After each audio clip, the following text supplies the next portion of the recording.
Hi, everybody. If there's anybody out there, it's me.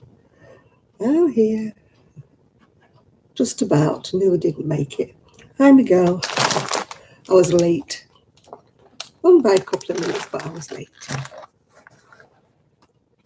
Oh, just trying to sort myself out. Hi, Honey Boo. Hi, Ben. Hi, whoever. We've got 12 people, 13 people in, but only 3 people have said hello. Hi, Chrissy. Nobody else? Yeah. Well, we've got, look, fire. There we go. Fire. Yeah, this was what I was crocheting the other week. It's got rainbow buttons on it. I ran out though, so I had to do the purple edge on it. But it's quite bright. It's quite neat. Right, who else have we got missing now? Hi, Dinas. Hi, Sandra. Hi, Lise. Right. How's everybody doing? We're all doing well. Yeah. Yes. That's the doorbell. Somebody going out. Probably my son. Probably going to the garage. Who knows? Not you, Miguel. Who knows where he's gone? I should be so glad to see the back of this carpet. We call this carpet Velcro carpet. Yeah? Nothing moves on it. It's like Velcro. Your wheels of your chair, everything just stick. So you have to physically, you can't roll forward on this chair, for example. I can't roll at all. Oh, such a damn nuisance. Right, let me get up and move the chair. It's so annoying. Right. You know, usually you can roll it back while you sit on it, can't you? And then roll it forward once you've sat on it. But with this Velcro carpet, nothing happens. Oh.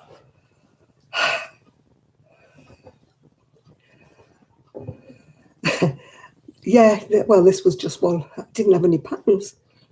So it was a question of using what wool I had in stock, or as you call it, yarn in America. We call it wool, even though it's not wool. And just doing something. Because, as you know, I was let down again with the shed. Once again, the shed never arrived. Rings them up. Oh, we thought we'd rung you. The man who does the basis for the shed isn't in this week. No, you didn't tell us. So, no shed. So, no wool, no shed, no nothing. Have I been doing anything interesting this week? No, I've been beating my breast and pulling my hair out. So it's been annoying. Very, very annoying. I know what you feel about the pain, Lise. I have not got any drugs in me, but I feel like it because every time I put my head down, the spondylitis in my neck makes me go so dizzy that I nearly fall over. But we're not going into that, and we're not putting our head forward. So we shall just stay upright, hopefully. Oh dear. Right, thank you, Lise. You've got a dishcloth on the hook. I've actually got some knitting on the hook. Knitting on the needle because my friend sent me some wool, but I don't know where it went to. Must have gone to via China or something because it's never arrived here. Well, I presume it was wool. She just said she'd sent me a little gift, but I don't know what it was. Maybe it wasn't a little gift. Maybe it wasn't. Maybe I'm just hoping. Yes, we're all battling health issues, but we press on, don't we? We go press on regardless. You know, otherwise it would turn into my ailment is better than your ailment. Or I've got more pain than you've got more pain, you know. So we don't want it to be like that. Right, Amelia. Yeah, it's boho spirit, whatever it is. I can't remember what colour it is because I've thrown all the labels away. Because I tend not to hoard things, you know. Do you like me buttons? I got them off eBay. Where are we going? Rainbow swirl buttons. Again, you see, no shed, no stash, no buttons, no anything. Oh, I know lots of channels are going about, oh, I've been in hospital, oh, I've not been well, oh, this, that, the other. Well, that's another sore point, Craft Angels. You see, the plasterer didn't turn up to do the ceiling. I mean, at least we got the fire in. I mean, obviously it looks a mess because it's just been newly plastered and everything, but at least the fire's in, so that's one bit that's got done.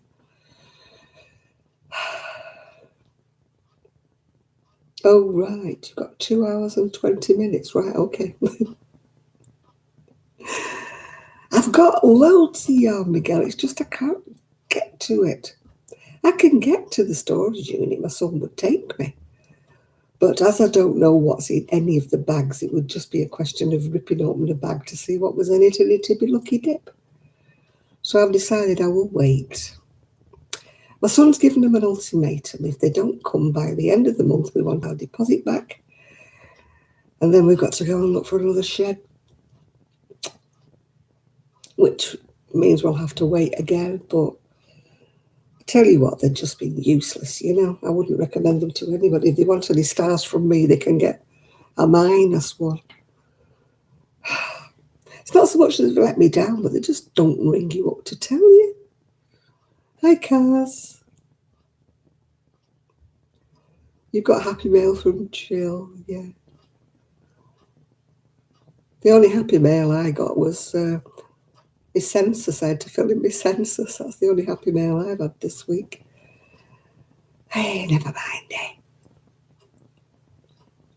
My wardrobe man is supposed to be coming on Monday. Got a pink top. So maybe by next Saturday I'll be a bit... My son says to me today, you're very quiet, because I stayed in my bedroom and everything. And I just said, I'm just not in the mood. You know, when you feel like everything's conspiring against you, everything we try to do, you know, doesn't work out. Like they were supposed to deliver a washer and a dryer on Tuesday. Nothing arrived. We rings up, they said, oh, the bloke in the warehouse has dropped the dryer, so it's damaged and we can't bring it and we don't have another one. Hello, what about the washing machine? Oh, well, we'll deliver the washing machine tomorrow. No washing machine. It did eventually come. But of course, we're having to try to dry everything on a line outside, and it's not been that brilliant, the weather. And my daughter-in-law said to me today, I'll show you how to use the washer, because it's one of those, you know. What happened to the just turn it on and press? You know, this one's like us singing and dancing. I can't even work the oven. You know, what happened to all this technology and stuff? Yeah. Right, who have I missed? Hi, Ian. Hi, Ian. Hi, Pauline.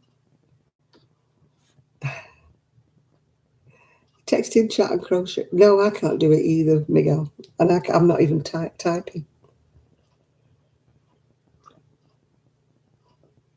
I'm using my Los Angeles mug that came from Zelda NRJ3. Yeah.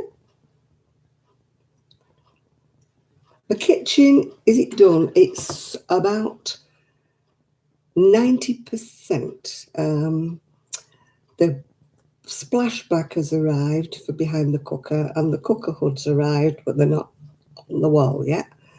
As I said before, the washer's arrived, but the dryer hasn't arrived. So we're trying to line dry things. Not good when the weather's not brilliant. You know, if you lived in Texas or somewhere where the sun shines, we'd have it dry in 2 minutes, wouldn't we? Oh, you're doing some squares. Well, that's quite good, Ian. At least you're doing some crocheting now. I'm glad to see you back doing it again. You're trying to eat and chat. Oh, I can eat and chat. Yeah, but I can't eat and type. Oh. I've got my supplies for later. I've got my bag of crisps, which is not the grab bag size, it's just the ordinary size. And I've also got a bag of Maltesers, which I daren't eat all of those, otherwise my blood sugar would be so I'll have to be good. Oh, thank you, Amelia. To be honest, I needed something and to cheer me up, because it's been one of them weeks when nothing's happened, nothing's arrived. I said to my son today, I said, I'm really down. And he said, why are you down? I said, I feel like I'm living in a grey cell. This doesn't feel like my home. It doesn't feel like my house. It's too dull. It's too nothingy. I like colour, as you know, and I cannot wait to get some colour in this blooming room. You know, it's just, I need colour. I need colour in my life to make me feel like me. I do not like grey everything. Grey everything. I just want some colour. I know it's been going on for like, I think what's got to me, Ian, is when I moved in December, I thought that by March we'd all be finished, but no signs of it. They are supposed to be coming the first week in April to decorate in here, but again, with our luck, you know, will they turn up? Who knows? And oh dear, what happened? The wallpaper people are supposed to be coming the first week in April, but who knows? You know, I know we'll get there, but I've been holding up, but then I just got so depressed this last couple of days. Oh no, Jill, that's awful. Can't get your video to upload. I'm the same. I take pictures with my phone and then I've got no idea how to get them from my phone to my PC. So, you know, the only way I can do that is if I take them with my big camera, which I don't always have with me. When I see something, I think, oh, snap that. I'll take a picture of that, yeah. Oh, thank you, Joyce. Good morning, good afternoon, good evening, whatever time it is, wherever you happen to be. Yeah. Oh, by the way, while everybody's here, next week we'll be back to, well, your normal again, because our clocks go forward tonight. Yeah, the ceiling has to be repaired. They were supposed to come on Friday to repair the ceiling, and they didn't turn up. Par for the course. He's supposed to be coming on Monday, so everybody keep the fingers crossed that he may turn up on Monday. Yeah. I don't even know how to save my phone. All I need to know about my phone is that I can use it and that I can charge it up, and that's all I know about my phone. I don't have one of these fancy dancy, all singing and dancing smartphones, whatever they call them. I don't have one of them. Yeah, I'm a bit useless like that. Yeah. Oh no, Kaz, that's terrible. We're all not having a bit of a good week, are we? Jill with her video. Kaz with her cable snapping. Anybody else got anything that didn't go right for them this week? Yeah. We've had a nothing's gone right for us week, haven't we, all of us? So we'll all have to keep fingers crossed and all think positive. If you can do such a thing, think positive. That's probably going to be my thumbnail, isn't it now, going? Because they always pick something like that. You know, oh God, you broke a bone in your wrist, Lily. Oh my God. Any more people had something awful. Oh God. Yeah. Oh, thank you, Carol. Yeah. We're all having a bit of a week of it, aren't we? Oh my goodness me. Right, well, think positive for everybody that's on here that's gone through something this week that is not normal. Right. Miguel, do you want a punch? Do you want a punch? Because that's what you're going to get. And it's not even the first of the month. Pinch, punch. That's Miguel. All I will say, Miguel, is pom-poms to you. Oh, God. Yeah, I know. It's like an activity. Well, it's worse because of COVID or whatever they call it, COVID. You don't want to call it Corona or COVID, do you? It's putting the mockers on everything. Oh, the rosy wrap. I made a rosy wrap and I looked like I should be mopping the floor with it. And I had everybody that was online at the time had hysterics here because it looked so stupid and so funny. And ever since then, Miguel has been trying to get me to wear another one, which hell will freeze over before I ever wear another rosy wrap. Yeah. Oh, God, Lydia, you're worse than me. I can't stand on one leg, two legs even. I bent over before to pat the dog, and, I've got trouble spondylitis in the back of my neck. And I went, oh, whoo, I nearly finished up nutting the kitchen tiles. I thought, oh, my God, what's going on? I mean, I had felt dizzy this early this morning. Yeah. Well, when I fell when we first moved here, Lydia, I actually landed on the side of my hand there. Boomf.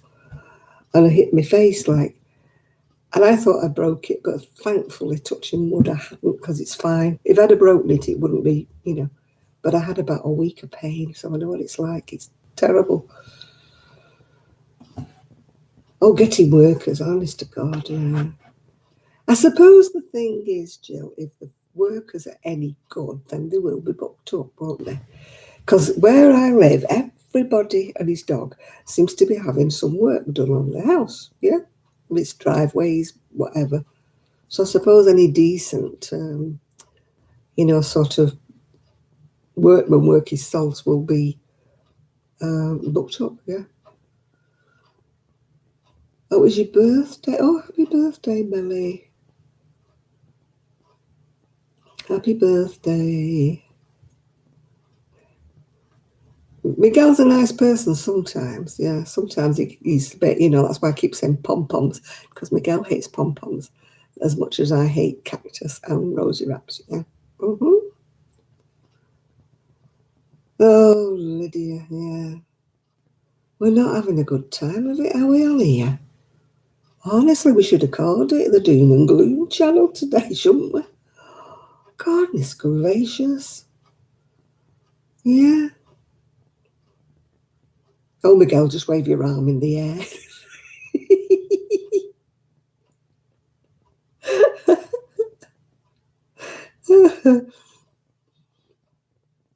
Yeah, thank you, Seaside Mum. Thank you. A troll?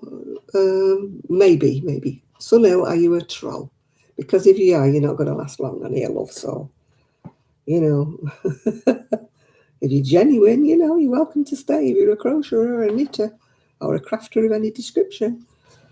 But if you're a troll, then you're going to be very disappointed because you won't get any. You'll get short shift. Miguel's got his finger on the buzzer. Hi, Ruth. Hi, Kaz. Yeah, we can all despair together, or we can just try to make the best of it tonight, and we'll just all try and cheer each other up. I think that's a better idea.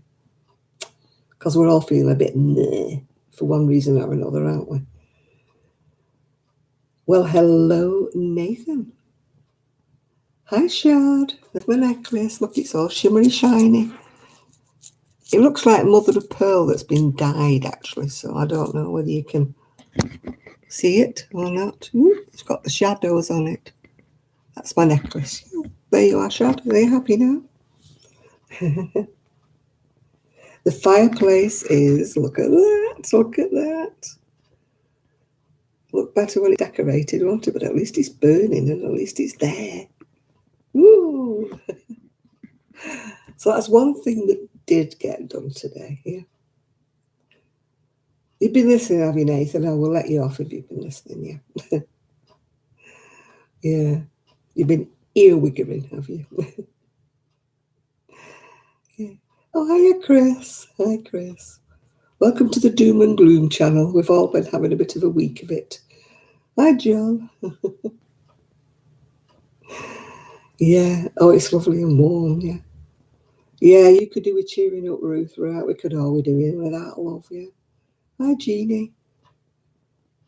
Yeah, we're trying to have a cheer up day to day because we're all going a bit through it, aren't we? So if we all think positive thoughts and send lovely vibes out to everybody on here, then maybe, it'll make us feel a bit better. It'll cheer us all up, yeah. Because we're not having one of these channels where we're, not been well, We're not having one of them. Yeah, we're sending hugs and everything out to everything, yeah. Miguel has not made anything yet. He has been promising to make a video for about 12 months now, Amelia. And we're still waiting, yeah. We're still waiting. Yeah, Chris, I'll be back to whatever time I used to be on 2 weeks ago because our clocks are going forward tonight. Well, early hours in the morning, technically. I think it's about 2 a.m. So technically, yeah. Cars. Oh, God, it's not Friday the 13th, is it? Or something like that. Yeah. Oh, my God. Well, you're eating your pickles a lot slower, eh? I'm glad to hear about that, Nathan. I was getting a bit worried about you. Yeah. Yeah, we do need to lighten up. We really do. And I don't talk about the lighting here. We're talking about the mood. We need to lighten the mood. Let's all say something happy. Right. Has anything happy happened to anybody this week? I'll start it off by saying I'm happy I've got my fire. All right. So what else are we happy about this week? Say something happy. Yeah. Right, I'm waiting for you all to say something happy. Well, excuse Ruth because she's not had anything happy. And we'll have to excuse, is it Lydia who fell over? Yeah. That's happy, Jeannie. Yeah. Jeannie's having a good day and she's having tomato plants. Right. The leak in the ceiling's been solved and the plasterer was supposed to come on Friday, but he didn't arrive. So we're not talking about that. That's not a good thing. Yeah. Yeah. Let's talk about British summertime. Summertime in Britain is kind of like a bit of a joke, really, but we'll say it's summertime, yeah. Right, your shoulder scan came back very good, Miguel. You're happy for the channel. Oh, thank you, Chris, yeah. Dinas, I wish you could say something happy. Just think of something. You got your Hirschner's order and your crochet magazine. Ooh. And you're about to dive into chocolate. Your foundation on your new place is finished, so that's lovely, Shad. And you've ordered some cardigan yarn, Claire. That's good, yeah. And you were able to go for a walk with a friend on Wednesday, Lise. And you're happy that your scooter's been ordered, Nathan. Way! Lydia, take all the help you can get, yes. If they offer to cook your meals to put in your freezer, love, you take it because you're going to find it very hard to do jobs with only one hand, aren't you? Well, thank you, Jeannie. Yeah, thank you. You bought a new foundation, so did I. It's a bit pale, though, isn't it? I look a bit peaky. Yeah. The magic tractor that turned into a field. That's one for Miguel because he's always going on about tractors ploughing up and down next to him. Yeah. Yeah, well, I've got my Maltesers. Look, Maltesers. But I'm not going to eat all that big one. Otherwise, I will be poorly. Oh, dear.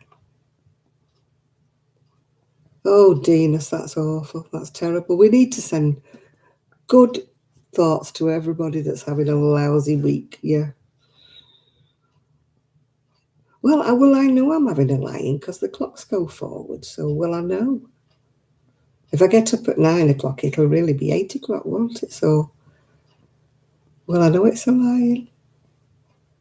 I need to get up anyway if it's a nice day because I need to do a little bit of washing to put it on the line because tumble dry's not coming till the 3rd of April. So, and I might run out of clothes by then. I'll just wash some underwear, I think, and some nighties, and I think I'll do for everything else. Just put one load in here. You do confuse me, Shad, when you keep calling Jill Blossom, because I don't know her as Blossom. I'm beginning to sort of tally the two names together, but it's just next week will be better. We've all got to think that way. What is it they say? The sun will come out tomorrow? What's that song, isn't it? That from Annie. Is it the sun will come out tomorrow? Yeah. Bet your bottom dollar that tomorrow will be fine. Yeah. Yeah, we lose in an hour. Maybe Poppy will let us have a lie-in because she gets up really early. No, she probably won't. She'll probably get us up at 7 o'clock. Yeah. Yeah, it's a lovely song, isn't it? The sun will come out tomorrow, yeah. There's a few songs that I like from different shows. Kelly, I haven't even heard from her for about 2 weeks. No. I leave her messages now and again, but I don't know. Yeah, don't know. The clocks go forward technically about 2 o'clock tomorrow morning, but I'll put mine forward before I go to bed.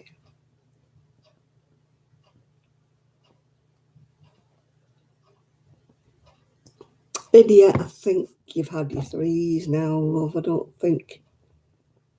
Yeah. Sunshiny day, yeah. When I was little, I used to love that song, Jesus Loves the Little Children, all the little children of the world. Be they yellow, black or white, all are precious in his sight. Jesus loves the little children of the world. We used to sing that at Sunday school. And then there was another one about Jesus wants me for a sunbeam, but I can't quite remember that one. Did I design my top? It's only plain, yeah. It's just straightforward. I didn't have a pattern. Yeah, I just did it. Yeah. Yeah. Oh, it'll take. I never know what day it is, let alone what time it is. Seaside. I can't. I have to look at the computer to see what day it is. You're lucky I remember it's a Saturday. It was just my son said to me, "Are you doing your live to the masses tonight?" Because that means they don't come downstairs, yeah. Well, everything is beautiful, Ray Stevens, yeah. I used to sing that when I was a little kiddie, though, at school, so I must have pinched it. I used to sing a lot of little pretty songs at Sunday school.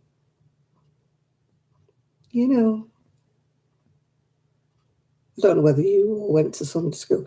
I don't think it was particularly that my parents were religious, but I think they used to send me to Sunday school to get rid of me for a while, because my dad worked 6 days a week. So on a Sunday, he didn't work. So, who knows what they got up to when I was at Sunday school. Maybe it was their together time. I don't know. I was too young to realise, yeah. Yeah. Yeah, Jesus loves me, I know, because the Bible tells me so. Yeah. Wish I could remember that one. Jesus wants me for a sunbeam. Can't remember.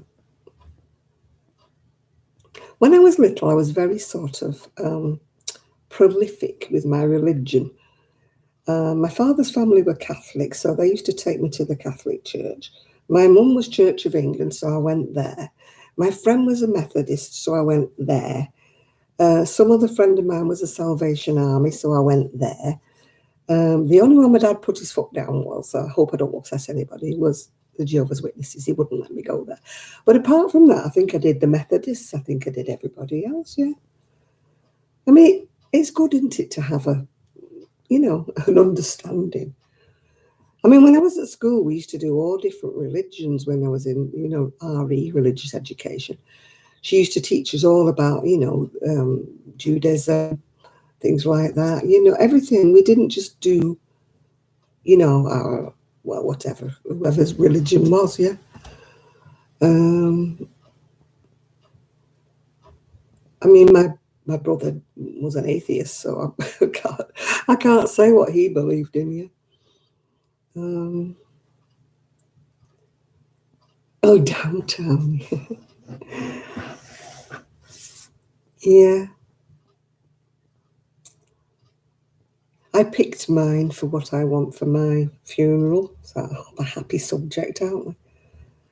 I like that one by Black, is it? It's a Wonderful, Wonderful Life, yeah.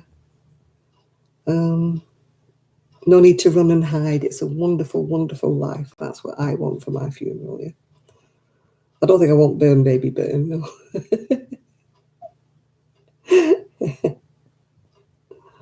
There's quite a lot of quite upbeat songs that I quite like to put on, but I do like, I think it was Black, wasn't it? It's a Wonderful, Wonderful Life, yeah. There's another couple that I like to put on when I feel.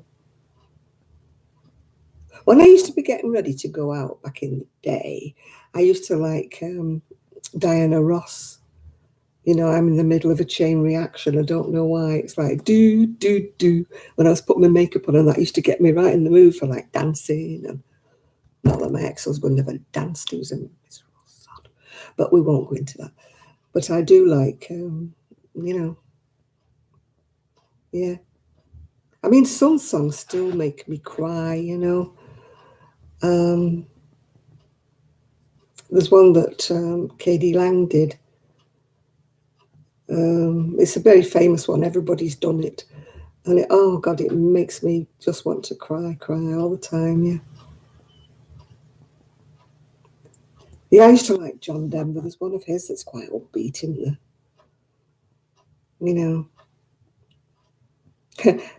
I used to love that Grandma's Feather Bed by John Denver, about all the kids piling into this bed, yeah. That used to make me laugh, yeah. Hi, Denise. Yeah, I used to think, when we used to have tape recorders, I used to do a compilation of all of my favourite sort of upbeat ones, and I used to play them in the car, because back in the day I had a car, and back in the day cars had cassettes, yeah.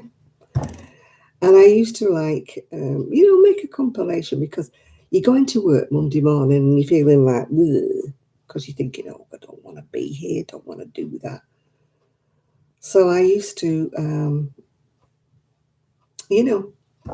put that kind of music on, and, you're singing away there, aren't you, till you come to a traffic light, and then you sort of go, because the people in the next car are looking at you like you're completely bonkers because you're singing your little heart out, yeah.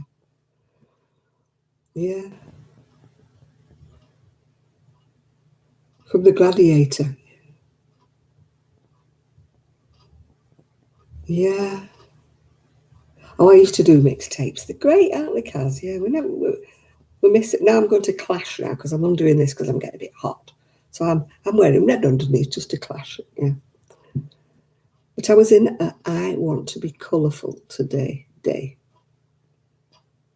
Oh, the Celine Dion, that makes me want to cry as well, yeah. Oh, Spirit in the Sky is yours, yeah. Yeah. My sister-in-law, obviously not the one who's alive, my sister-in-law, my ex-husband's side, she had like, how they play those New Orleans things? She had all that kind of music at her funeral, yeah. Yeah, I've got my rainbow.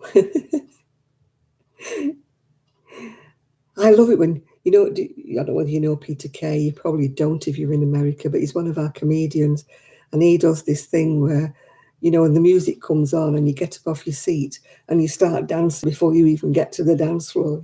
Yeah. Hi, Isaac. Yeah.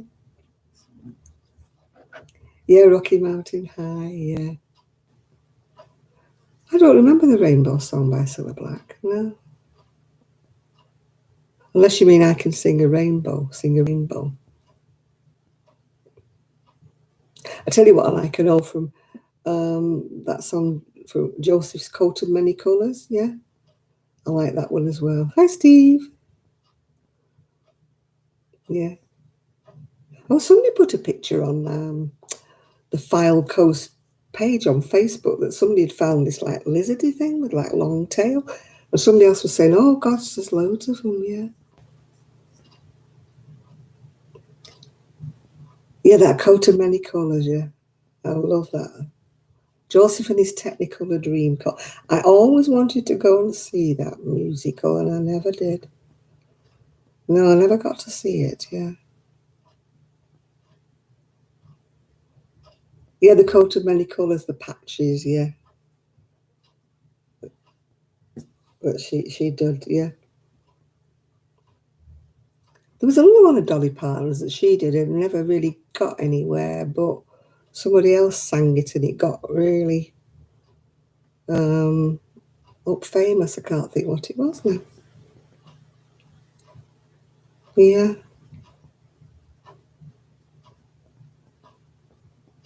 Oh, yeah. No, I haven't. Yeah, I do like John Denver. Well, I did like John Denver, yeah. Yeah, Andrew Lloyd Webber's his musicals, you know, the Cats and the Evita and all of that. I would have loved to have seen any of them, but they were always, the prices of the tickets were always well out of my price range, even if they did come to Manchester. I can't afford to pay £50 for a ticket. Oh gosh, I Will Always Love You, Whitney. Yeah, you're right with that one, yeah. Yeah, you're right with that. I loved all the songs from The Bodyguard, yeah. Yeah. No, it wasn't The Working 9 to 5, it was another one of hers that she did. I think Bette Midler did one of her songs as well. I used to like, is it The Wind Beneath My Wings? That was one of Bette Midler's that did that. She didn't sing it originally, but I've got her singing it on a CD. That one, Jolene. Jolene is not good for me because it was round about the time that I was going through my separation, Jolene, so I don't like that one.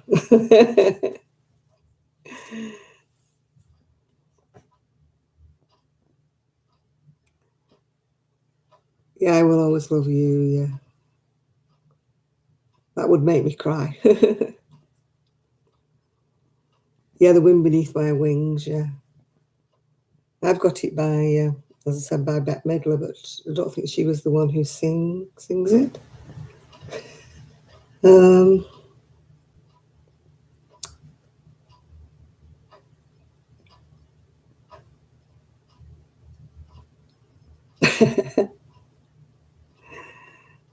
Love is Like a Butterfly. That reminds me that, you remember the TV series, wasn't it? The Butterflies, yeah.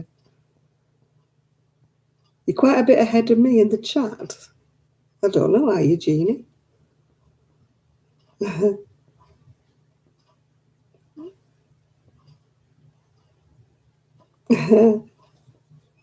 My daughter-in-law had her first vaccine the other day, ahead of her operation for her new knee, yeah. So,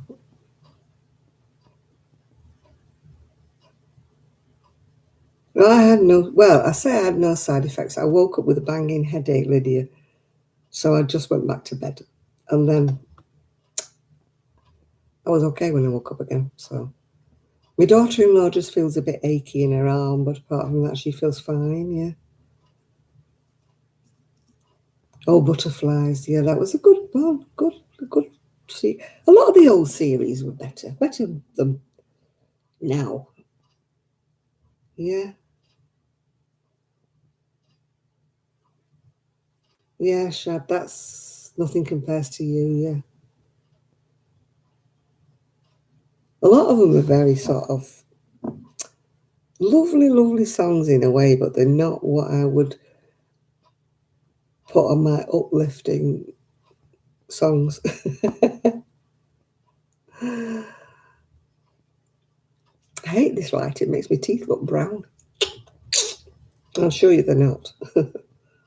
They're not Snow White because, of course, I'm elderly and I take too many tablets that have side effects to have nice shiny teeth.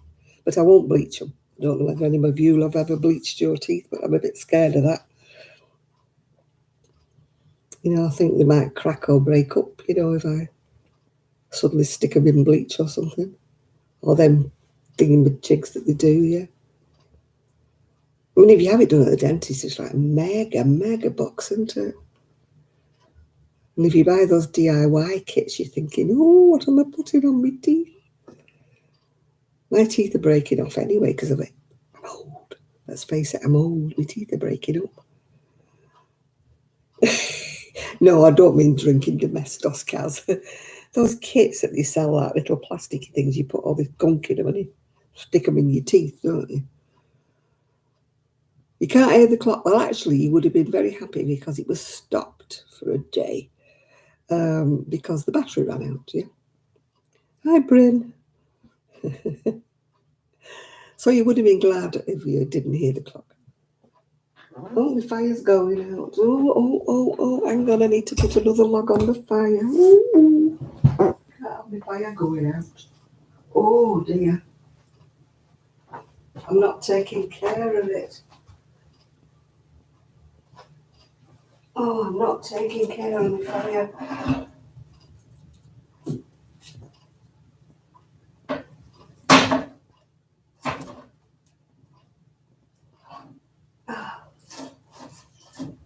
I need a poker.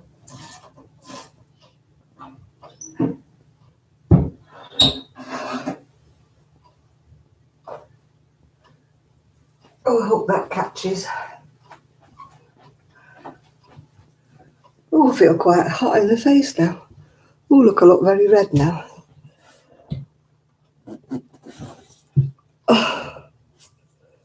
Oh, you've used them, have you, Eason? Yeah, I just wondered about them, yeah. Oh. Well, I should have had them, obviously. Okay. The big gap in my teeth, yeah. That's what worries me, Eason, about what you put in your mouth, yeah. Yeah. I need a poker for the fire. One thing they didn't give us, a poker. Oh.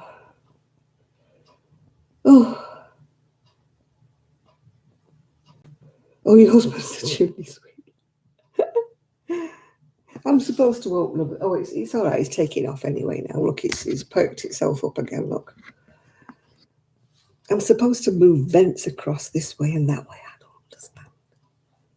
I don't understand it at all. I'm not technologically minded. God knows what I'm going to make with this new washer. It's probably all singing and dancing and probably cooks the dinner as well. You know, these new washers. What happened to that? You put a load in, you put what temperature and you push a button. What happened to that? And our oven, it's got about 79 different programs on the oven. Oh, I know log burners are making me warm. Does it keep me warm? I have never been warm in this house since we moved in. But I tell you what, since we had this put in, since it was finished, was it Friday, Thursday? Oh, I tell you, can't light it during the day because it's too hot. Now, in the daytime, I prefer to be in my bedroom because it's like where the sun or the warm is. Ariane keeps saying to me, why do you keep going in there? I said, it's cozy. It's cluttered. It's full of purple. And it just makes me feel homely. Anybody else would look in my bedroom and say it was a mess. You know, it's untidy, it's messy, to do Miguel's head in. But I don't like pristine, tidy, neat. I'm bohemian. I like colour, I like mess, I like clutter. I like everything that would drive me girl nutty is what I love. And I cannot wait to bring my throw in here. You know, the one in all different colours and squares. I've got bright coloured cushions I've got with, you know, I can't wait to put my stamp on this room, you know, to bring in some pictures, to bring in some colour, to bring in some ornaments, clutter. It would drive Aryan nutty. They like a grey, sterile environment, whereas I like everything to be like, whew. Use a sharp stick. I haven't got a sharp stick. You feel picked on. Yeah, but you like neat and orderly and everything. But I don't. I don't. I like the bohemian look where you've got throws and cushions and ornaments and, you know, mandalas hanging on the wall and stuff like that. The flowers I want to make actually, if I can, a curtain with them for my shed, yeah. No, I don't like it to look like a thrift store. That would be messy. No, I like a homely. I've always been brought up small, homely, lots of things in a room. Do I get oh, does Jill get snakes? I just got to say we don't get snakes, thank God. Oh,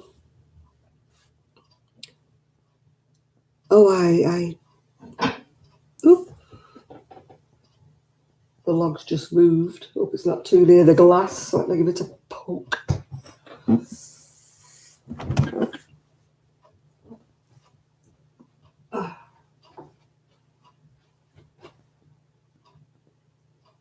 No, I think it's okay. I don't think it's too close to the glass.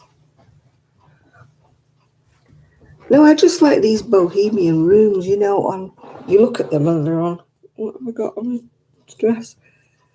You look on Pinterest and you see bohemian rooms and they've got things hanging down and flower, you know, plants everywhere. And I need more plants. I've only got that one tall one that doesn't seem to be doing very well. Oh God, it looks as though it's dying. Poor little sausage. My daughter-in-law doesn't like it. She wants to chop it down and, you know, but I might get some new plants, yeah. I do like an old-fashioned home. I don't like grey, black glass, silver. I mean, to me, that light, I hate it. It's too modern for me. It's too modern. I would really love what they call those different colour ones. They're like Turkish ones, but they're very, very expensive. What do they call them? They're like stained glass all like linked together. What do they call them? There's a name for them, isn't there? But they're terribly, terribly expensive. Somebody will know what I mean. That's what I would like. Failing that, I'm going to have an old-fashioned Tiffany lamps. That's the one. Yeah. Chandelier, no. I'm not into chandeliers now. I just like the colours, you know, in a Tiffany light, when it's all like dark colours of like stained glass, isn't it? Beautiful. I love all that sort of thing. If I can't have that, I want an old-fashioned lampshade, you know, with a fringe around it. You know, the really old-fashioned fringe, yeah. I do not want anything that looks like that. And that one on the ceiling is horrendous. Look at that thing. It's so modern, it's horrible. It just will not go with my room at all.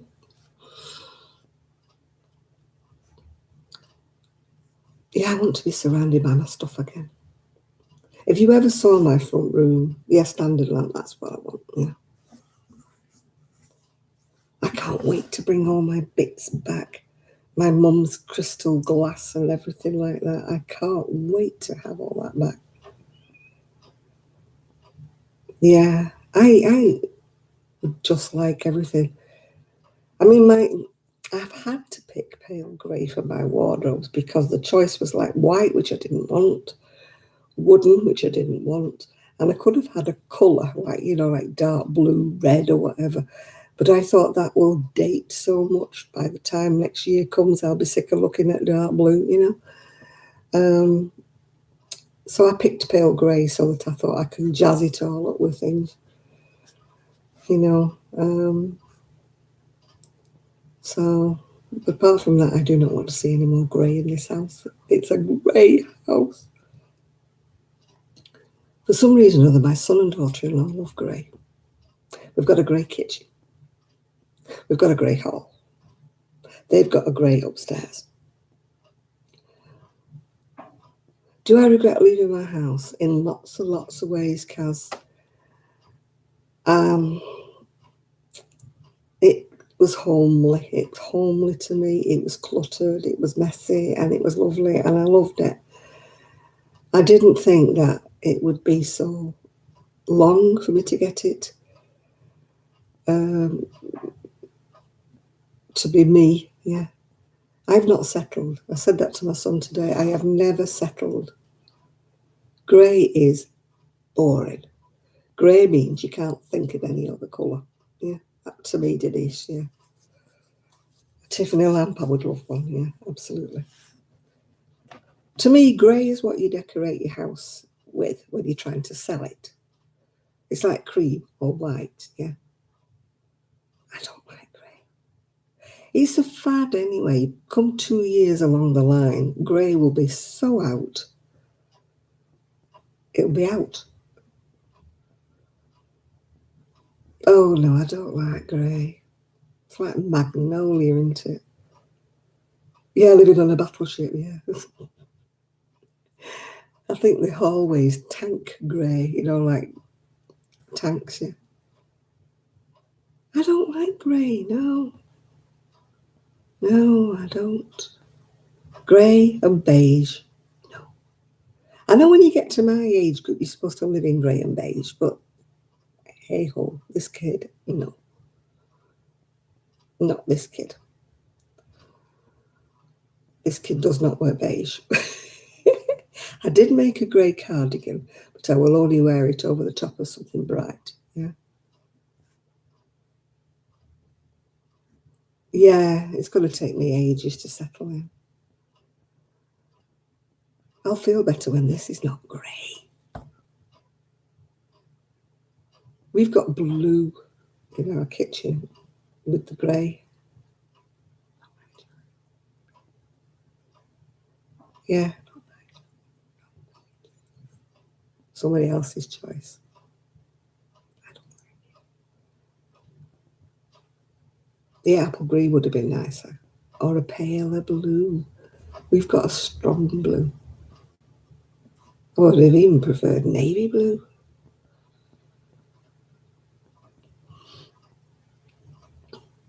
A friend of mine used to have a white ceiling and navy blue walls, and it was gorgeous.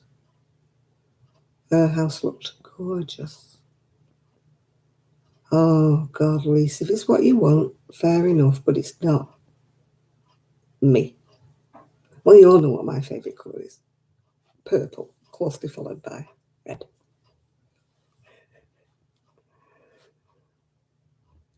Yeah. Yeah, I'm deciding what colour to paint my doll's house when it arrives. I don't know whether I told you that I bought a fixer-upper doll's house. It's at Sue's at the moment in Scotland, but it's a fixer-upper. It needs a lot of work doing on it. It's pink at the moment, the doll's house, which is maybe little girls' doll's houses are pink, but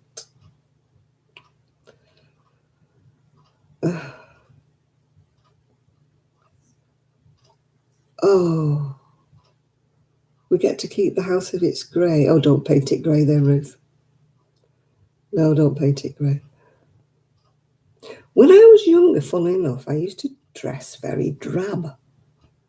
Used to drive my mum potty because I always wore drab, like olive greens and stuff like that. I would never wear a colour. And the one thing I have never worn, although I do have it, actually got a sweater in my wardrobe now, pale pink. And you won't see me in lemon either because lemon doesn't do a thing for me. But I never liked pink. I like the bold pink, the shocking pink, the bright pink. That kind of pink. That pink, yeah. But I don't like pale pink. That's for babies to me. Exactly, yeah. It's like I don't like the blinds, they come down like that. What they call them, vertical blinds. I hate them. It's like dentist waiting rooms. I don't like net curtains, but I'd rather have a net curtain than that, yeah. Yeah, I've got snacks. Yeah, I've got crisps. And I've got a big bag of Maltesers, although I cannot eat all those. Otherwise, I would be having a diabetic shock. I will eat some, though. Right outside your house, there's fireworks.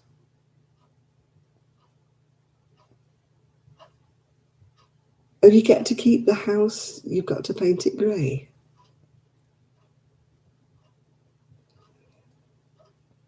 Yeah, pale baby. I don't understand why people do their nurseries in grey. I can understand a nice sort of grey and lemon baby blanket, or grey and pink. Something like that, even grey and blue.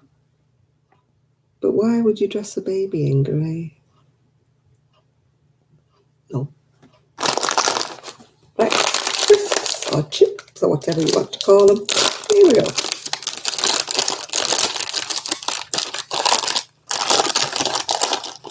Oh, your son's room. My son's room, he wanted it black. When he was a teenager, we compromised and painted it navy blue. No, I can't wear pale colours, Craft Angel, you're right. Any pale colour washes me out completely. Although I do have a pale pink sweater, I must confess, but I do put it underneath something else.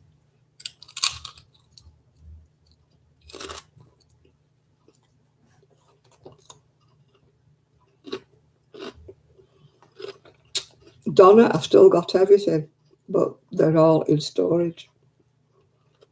Granny takes a trip, yeah.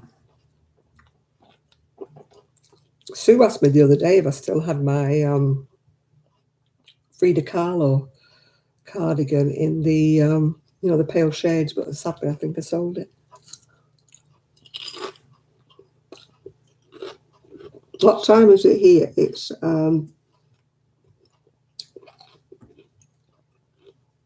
3 minutes past 10.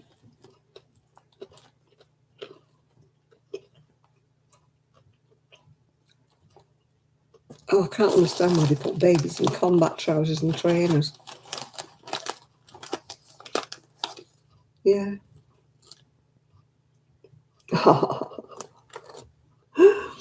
I'm so glad we're helping Ethan.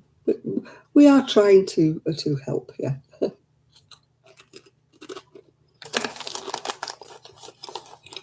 No, it's not legal at all, Shad. People do it, but it's not legal. Yeah, the clocks go forward, yeah.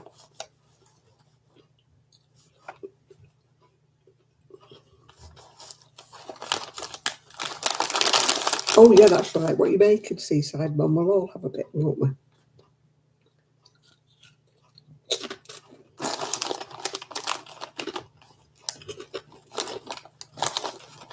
As long as you're not making liver or pasta.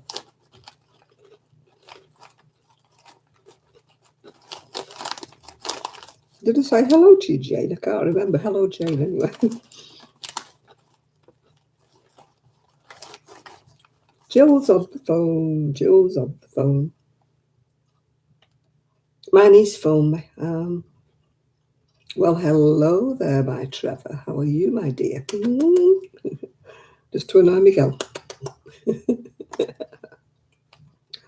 Hi, Juanita.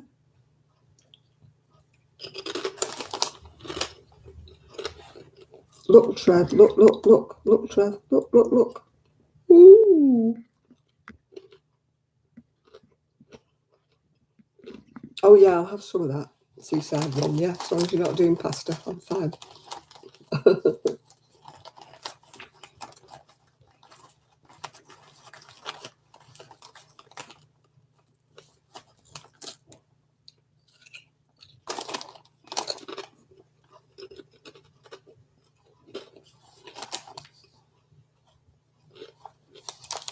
It's really warm. It really is warm, yeah.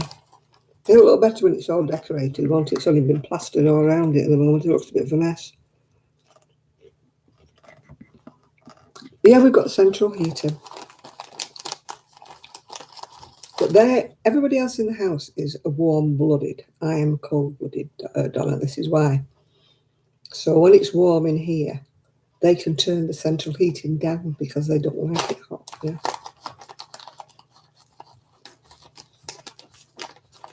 An all-white cocoon. See, I would go for lemon probably, or a pale green. Yeah. Yeah, well,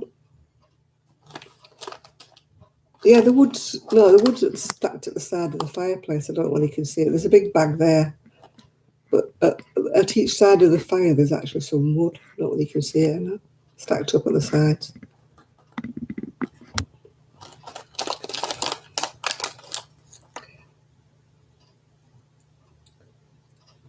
Yeah.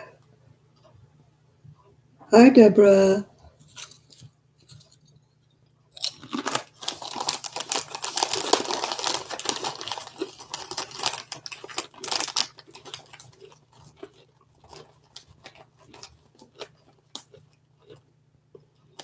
Who put that in for me? I don't know. Some firm or some company that we found in Fleetwood.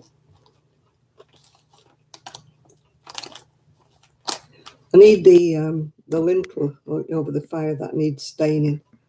You know, with like a linseed oil or something to preserve it. It's just like kind of just raw wood. And I didn't want it painted, so that spoils the effect of having it wood, doesn't it? So I just want it like staining with some linseed oil or something.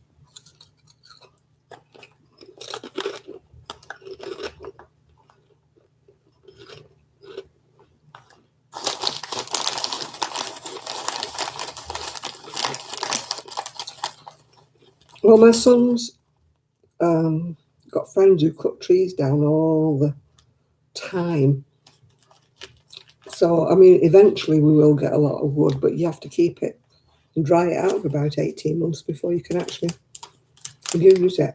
So, at the moment, we're having to buy wood.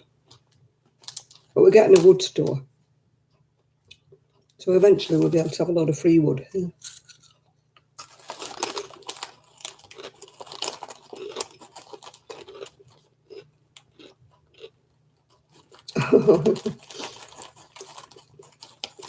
I haven't got the rocking chairs anymore.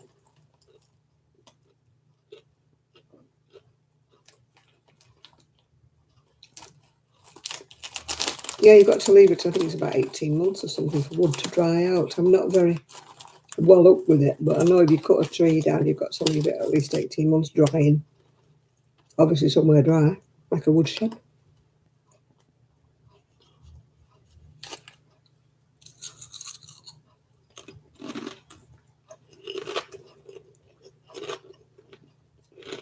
There's them in these pickled eggs. Oh, pickled onions, sorry. No, I didn't, Jane. I didn't have a fireplace. Well, I did originally, but my ex-husband took it out. So I only had central heating.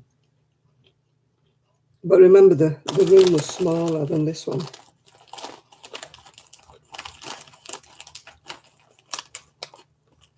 So it sort of held its heat. And it was a very warm house where I come from. The people who had this house before us never heated it. It was a freezing cold house.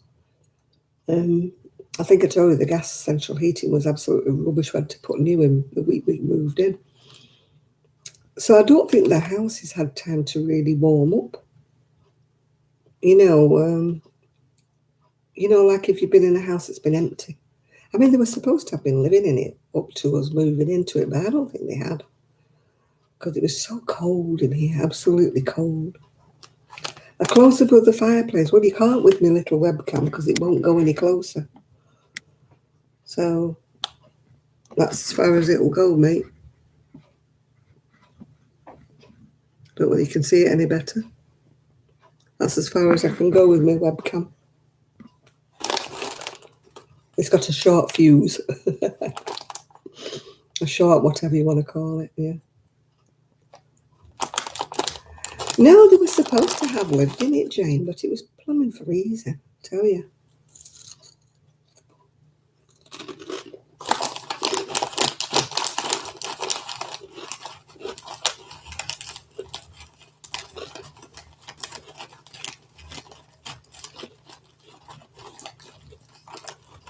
No, it wasn't mouldy or wet. They must have used the heating at some stage, but it was inefficient, the heating.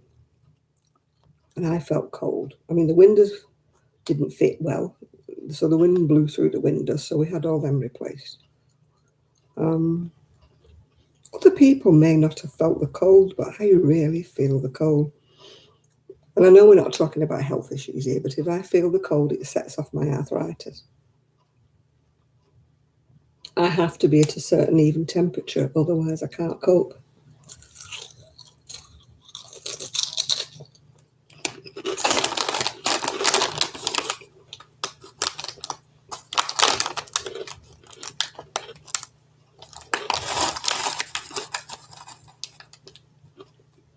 Yeah, the house was just cold. I mean, upstairs it had that many more leaks than a colander upstairs. I don't know how my son managed to stay up there. It was so cold.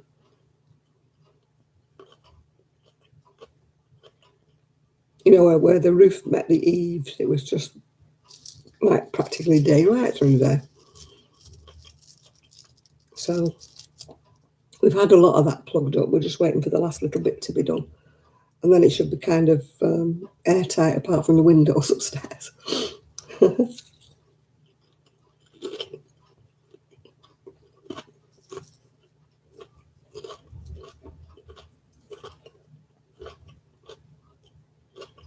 They had some special stuff put in the eaves, like there was no insulation.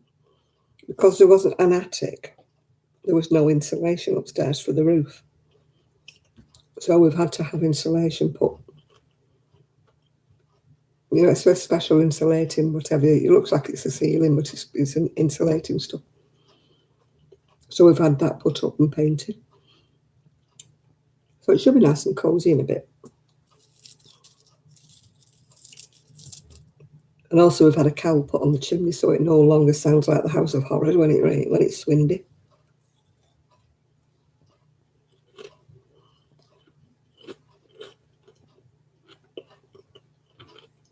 Well, you should get woken up earlier, shouldn't you? Am I using my GoPro? No, not yet, Shad. I haven't worked it out yet.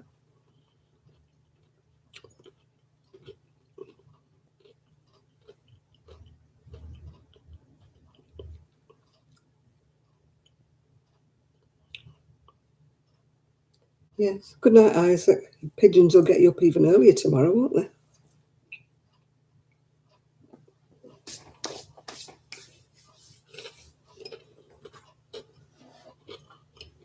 Oh, my coffee's gone cold.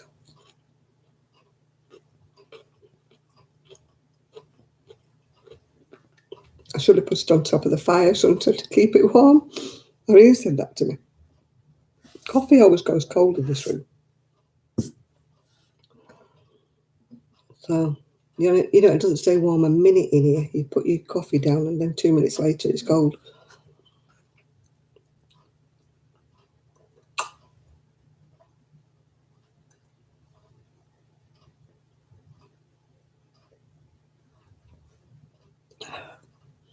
I've got some hot coffee in a flask.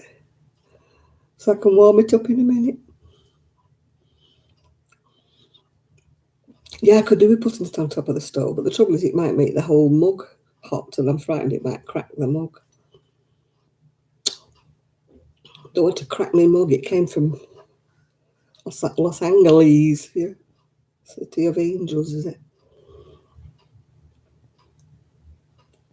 I must catch up with Z's. I'm sure I'm a long way. I'm a long way behind with everybody's videos. Let's face it, but I know I'm a long way behind with Z. Ooh. Hi Valerie, not doing too bad today. Not too bad.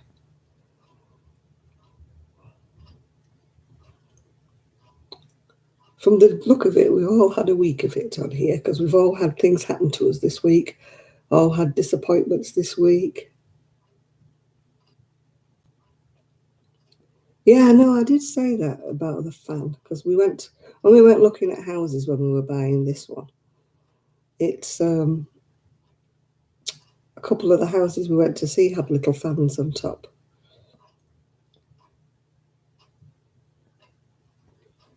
We might get them on. We'll wait and see.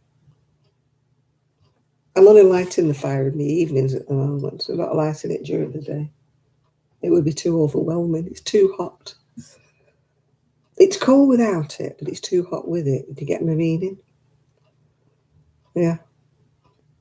I haven't quite fathomed the way of keeping it to an even temperature. It's either red hot or it's not.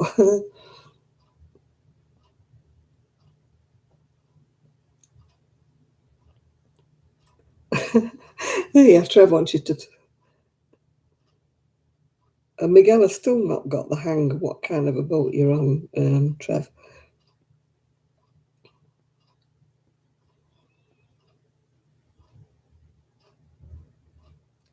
Yeah, it's really hot in here though with it on, Jeannie. Honestly, it's really hot.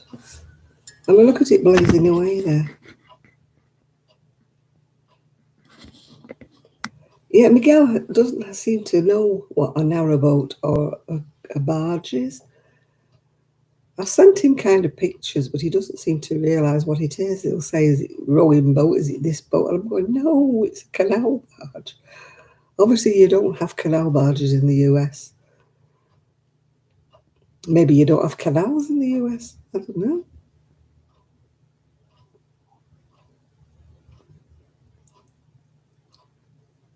No, it's not a long boat. It's a narrow boat or a canal barge, yeah.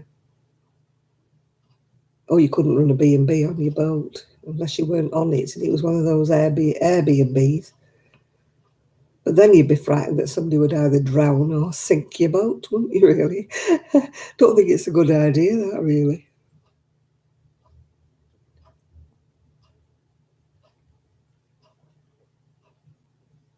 Or you can hire boats over here in the UK. You can go, like, we've got a place called the Norfolk Broads, and they hire these boats out for people for a week or a fortnight, where they just trundle up and down the Norfolk Broads. We did that, yeah. We did that before I was married. We went on but they're different. Um, they're not barges. They're just boats.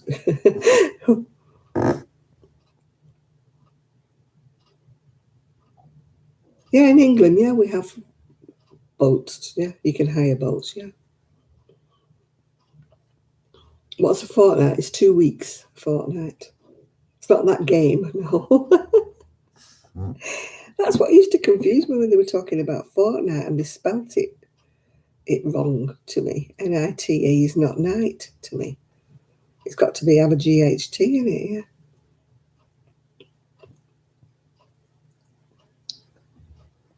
We've got it sort of banged down, Jeannie, according to the brochures. We've got the vents closed over or something, but yeah,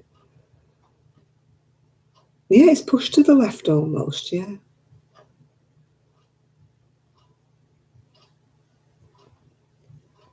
Yeah, fortnight's 2 weeks. Yeah, I mean, when I our boat, when we hired our boat when Norfolk Broads, it wasn't that much, but obviously I'm talking about 1967. That's a long, long time ago. Yeah, well, I will have my crochet throw, Deirdre. If you remember, I got sent some beautiful granny squares that Kelly stitched together for me and made a big throw. So that'll come out of, well, it's not hibernation, but it's storage. That will come out of storage and be on the back. £1,000, probably about $1,500, or as you call it, $1,500. I would imagine. I don't know how much you get. A pound to a dollar. I don't know. I know years and years ago, a pound used to be $1, but now our pound is about your $1.50, I think. All right, Lydia, enjoy your little run.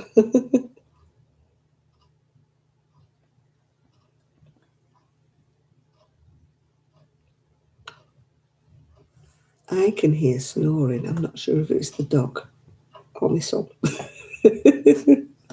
Somebody's snoring. Probably the dog. She's in the hall.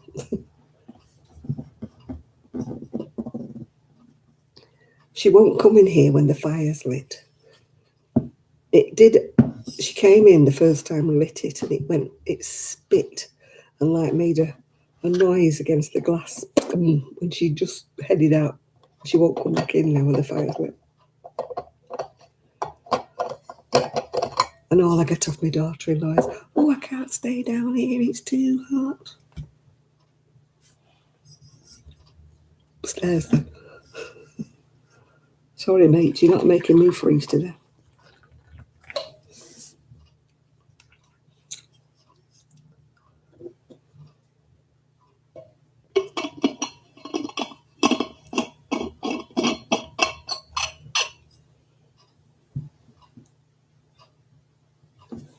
I refuse to be cold in my bit. Mop heads wash, blankets wash. Oh my God. You're too energetic, Denis. Oh, Mr. God, I haven't even done anything today. I had a shower. Does that count? Yeah. Apart from that, no, not done anything. Look, it says on here, more to share. More for me. More for me, not more to share. Absolutely. No way. I'm sharing.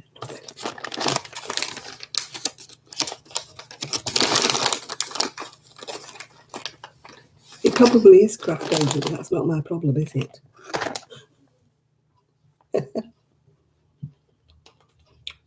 If they're too hot, they can open a window.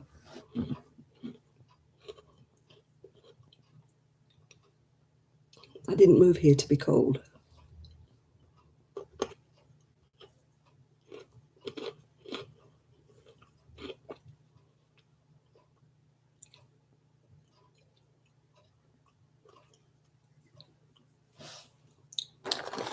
Well, it was about lunchtime.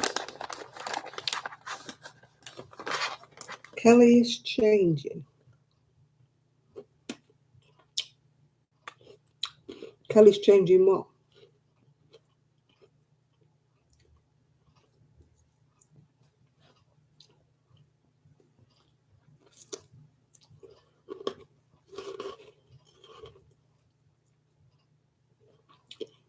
Must be warm in here. My Maltesers are melting.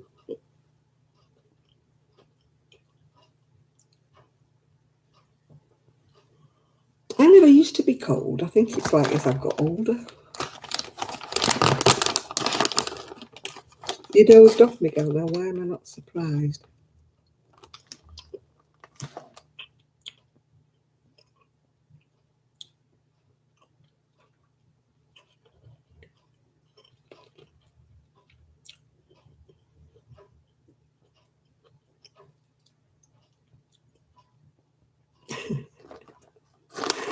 I know. I like it nice and warm.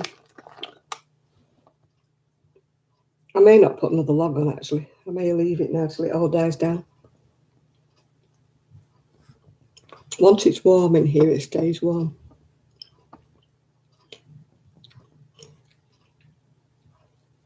What's up with the men in here? It's not even late. Miguel takes plenty of nana naps, as Irene calls them. If I nod off in the afternoon, he always says, "You're having a nana nap?"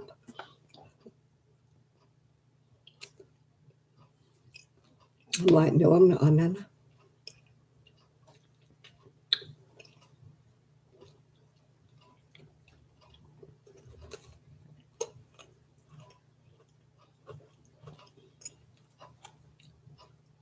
Hi, Ginger. Oh, Miguel always needs a nana nap. Oh, Mommy Maltese has come rolling out on my back. All over.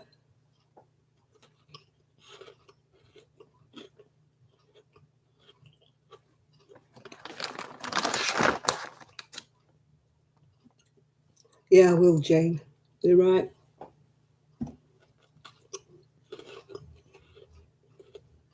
I'm up between when I wake up.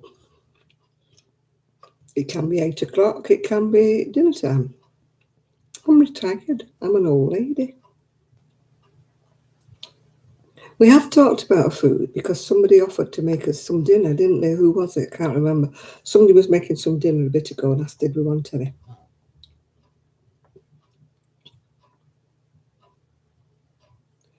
Oh, I didn't give him a clip round the ears bigger than me. I used to when he was a kid.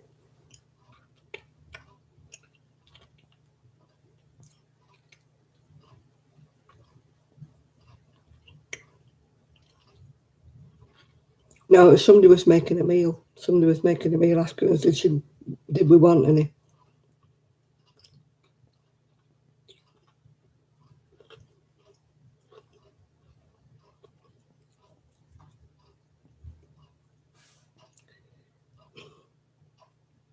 Oh, well, here we go. Miguel, do you ever remember to thaw anything out?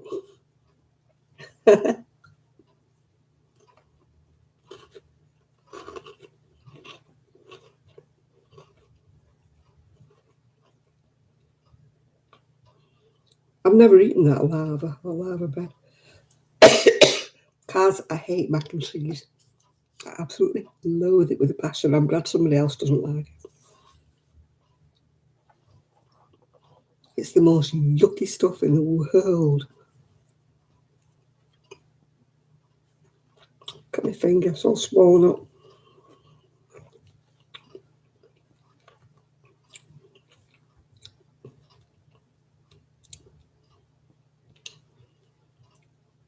I know Z is always talking about her fingers swelling. Well, mine didn't help that got trapped in a taxi door. So that's why it's bent. It's broken, or it got broken. But there was no point going to the hospital with it because what do? Is they just put a piece of plaster on it and strap it.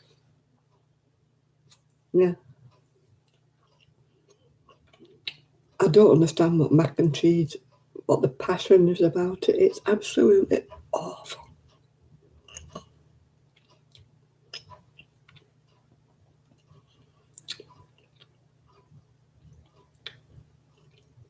I don't understand why Americans have got this thing about mac and cheese. They don't have it over here.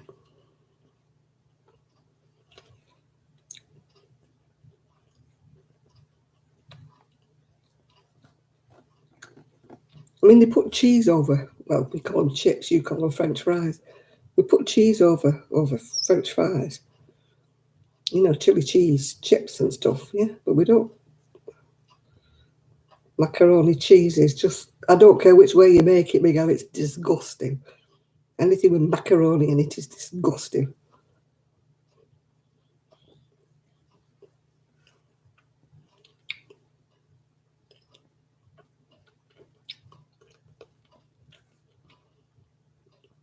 I don't care if it's a quick meal or not. So egg on toast. Cheese on toast, yeah. That's even worse, Ginger. Now you made me go off my bloody Maltesers now. Chunks of pineapple. Oh,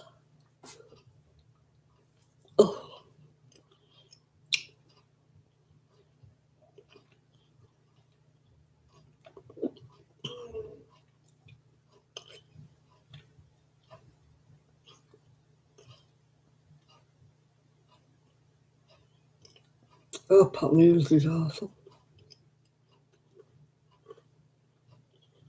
Pot noodles reminds me of students living in a bedsit where they don't have a cooker.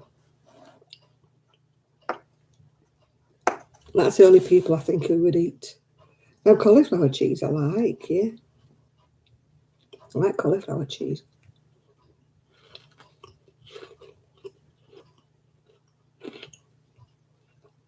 I dread to think what pot noodles are. That stuff you're supposed to sprinkle on them. Miguel, I've eaten, well, I've tried to eat both of them and they're all yuck.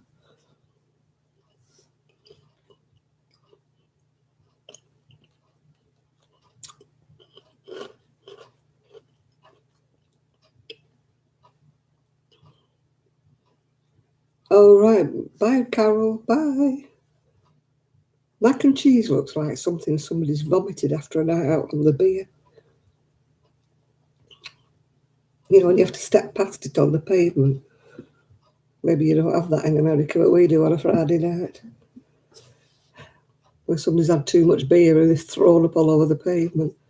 It always looks like a mac and cheese with carrots.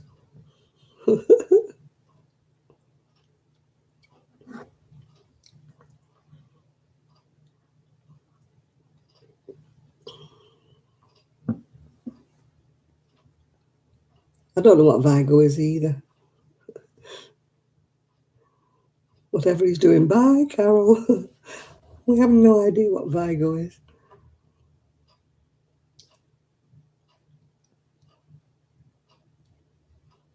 You like sticky stuff. You've got a lot of funny habits in the US. And you put syrup on your bacon. What the heck is that all about? Maple syrup, sticky maple syrup on your bacon. What the is wrong with you? What is wrong? Maple syrup goes on a pancake. It does not go on bacon.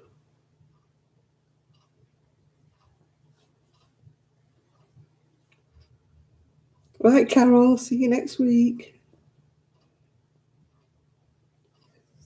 Yeah, but why did... Oh, God, I mean, my dad was disgusted when they poured it on his bacon. He made him take it away.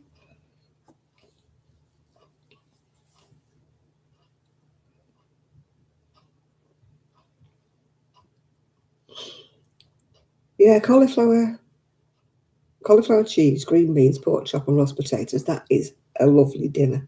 I've got to agree with you. That is a lovely dinner. That is my kind of dinner.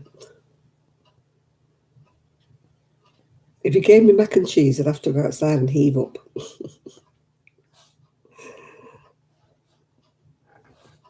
Oh, that is... Oh, I mean, whoever puts pineapples on a pizza, for God's sake, what is going on with people?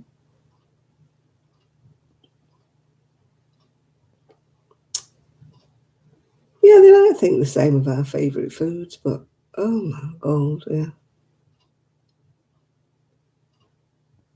But some of the stuff they eat and love. I mean, root beer, that tastes like Germany. After reading all American books and watching films and that, I was so looking forward to trying a root beer. It's like licking your hand when your mother's put Germaline, you know, that antiseptic cream on your fingers. Ooh, that was absolutely vile. No, we have completely different tastes in the UK. Completely different.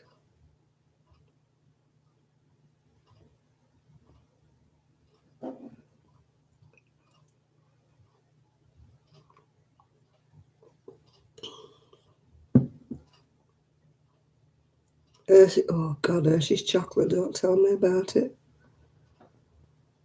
Tastes like powdered cocoa.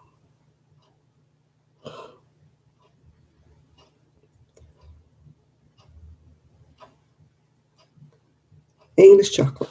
Well, it's not only English chocolate. We're talking about Swiss chocolate or something like that. Yeah, is it TCP? It reminds me of Germaline root beer. Ugh.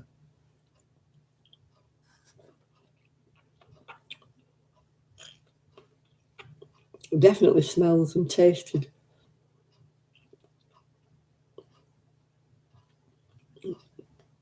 I cannot understand why everybody loves it. I woke up Chris. Hi, Chris.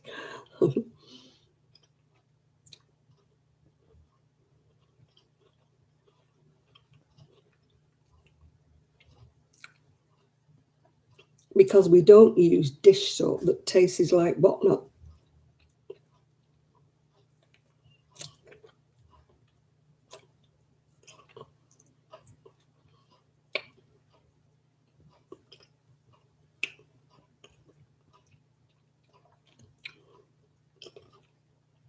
Our washing up liquid is not designed to have to be rinsed.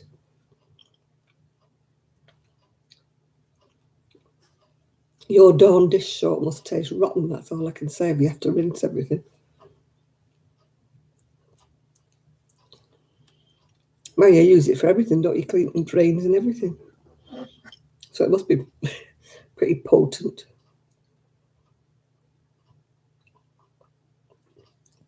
It's got to be red beans in tomato sauce to put them on your toast, Shad.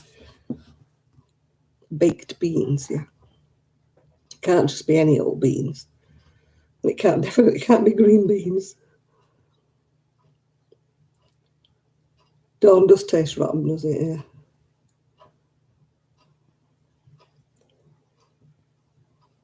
Oh, yeah. I mean, our dish soap, whatever we don't call it dish soap for a start off, we call it washing up liquid. But you don't need to rinse it. No way. It doesn't. You must put too much suds in your stuff if you have to rinse them. You know, what do you have, like a foaming mass when you're washing dishes or what? You just put a little tiny bit in, a little squirt.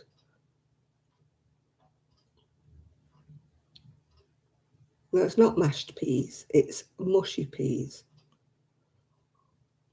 And it's a special treat, is mushy peas. And we've also got black peas as well, which is something that I don't think anybody in America even knows what they are.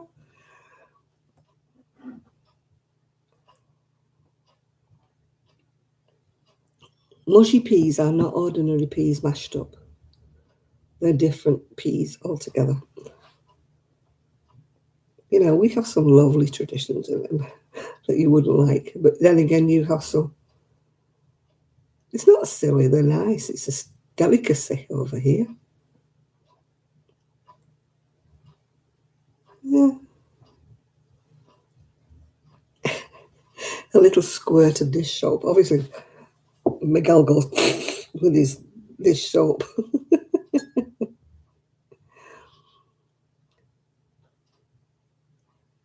Yeah. What about them people in Holland? Is it Holland or whatever it is? They eat them horrible roll mop herrings on the way to work. They must stink all day in the office. Can you imagine somebody eating a roll mop herring on the way to work and then breathing on you? Blech. Well, we're all heated up about certain kinds of foods. Oh,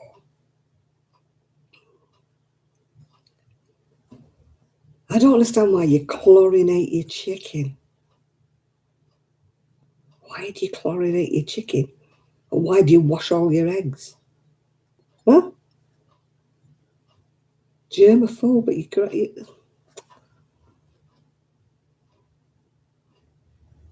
A cup of bleach in your dishwasher. Oh my God. Why the hell do you need bleach in a dishwasher? You're going to rot all the blinking rubber. Oh,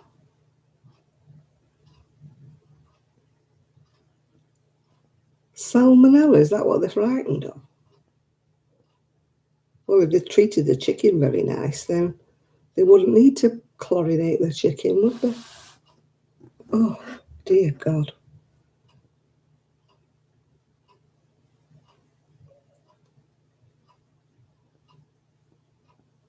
Oh, if you put bleaching, oh God, yeah. Bleach is good for down your toilet. It's good for putting your whites, making your whites white. Um, that's about all that bleach is good for. You don't put it in your dishwasher. You don't put it in your wash. Some people put it in their bath water. What's all that about? Why would you put bleach?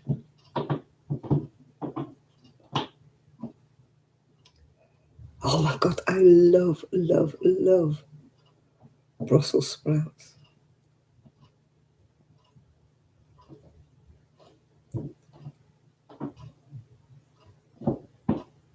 Does anybody in the UK rinse their dishes after they've washed them? I'm not talking about dishwasher, I'm talking about hand wash. If you're hand washing your dishes, do you rinse them if you are in the UK? Hmm? That's all I'll say. Oh, I love sprouts. Ah, I love sprouts. Come on, Nathan and everybody, answer me truthfully. Do you rinse your dishes? No, didn't think so, Kaz. Come on, anybody else?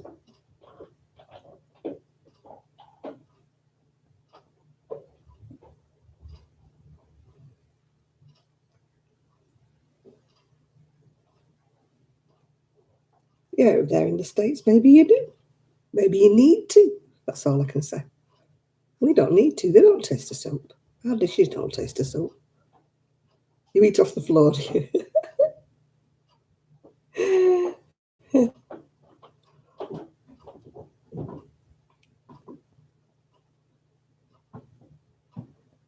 Yeah, you do. You use that. You don't put it in your dish water, do you? You don't put bleach in your dishwater.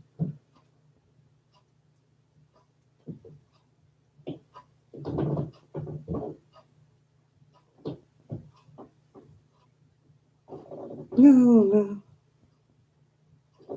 Oh, your soap's thick, smelly, and soapy. No, ours isn't.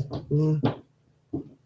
Well, I don't agree with bleach at all, Kaz, unless it's for a floor or cleaning the toilet or something like that. You don't put it in your dishes, and you certainly don't put it in your bath. Oh, that is just. Ugh.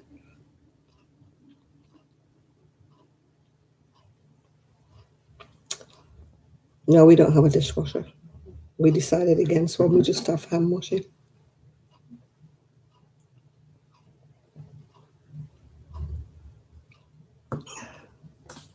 But putting your hands in water that's got bleach. Oh, well, if you want to, you rinse away there, Miguel. You rinse away. We just don't in the UK by and large. Must be a US thing.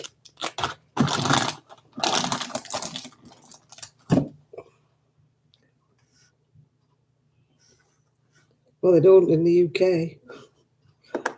As far as I know, they don't use bleach because you taste it. Yeah, it is a waste of water, isn't it, Miguel, rinsing your dishes? Just a waste of hot water.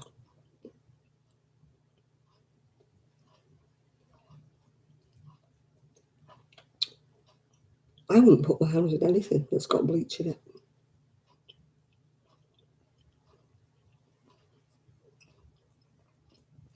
Oh, God, that's awful, Chris. You do, Jeannie, we don't. I've got two sinks. I still don't rinse my dishes.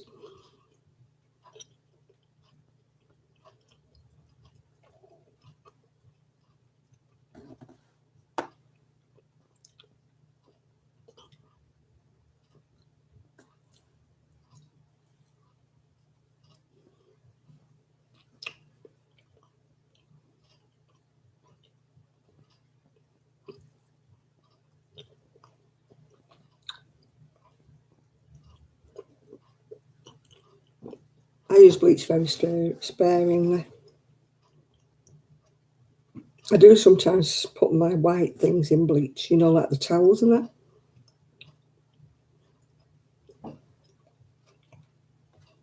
I agree, Chris, your soap must be different.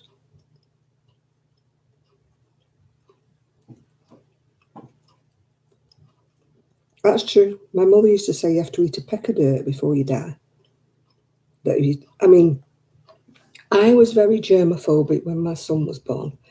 I sterilised everything. And he finished up in hospital really, really poorly with gastroenteritis when he was 10 months old. And they said I was too clean.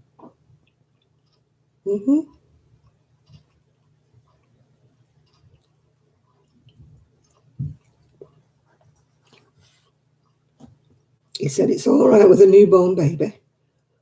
He said, but you're too clean. Well, I'm a moron then because I don't rinse my dishes. Neither does my daughter-in-law. Neither does my son. Neither does Kelly. Neither does Sue. So we're all morons.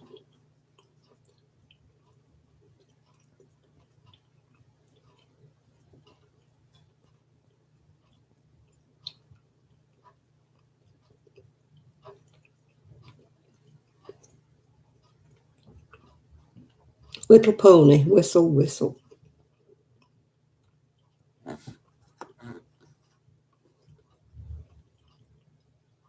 You've got to eat germs. If you don't eat germs, you've got no resistance. I nearly killed my son through being too clean. He was 10 months old, no immunity. He'd started walking and he was touching things and putting his fingers in his mouth, and he finished up with gastroenteritis and he was really, really poorly. He finished up on a drip. Oh, little pony, get lost. Somebody whistle, somebody go away.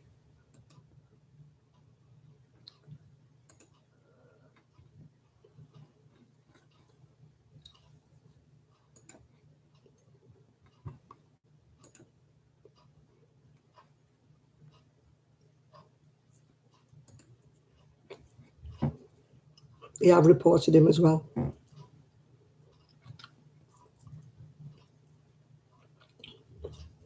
Yeah, we'll agree to disagree. I will never rinse my dishes, so we'll agree to disagree.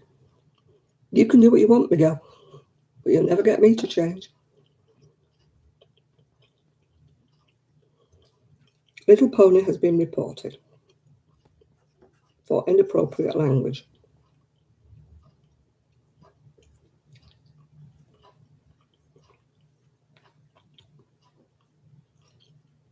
Of course, I've gone quite hot now.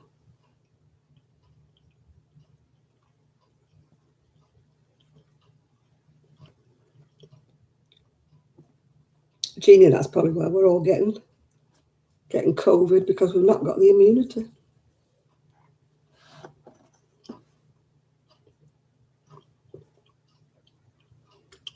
When I was a kid, we were always filthy, and I mean filthy. We played in the mud, we played in the dirt, we played in anything. We came home and we needed a bloody scrub because we were that dirty. But kids in those days didn't get things. We must have had the strongest immunity in the world.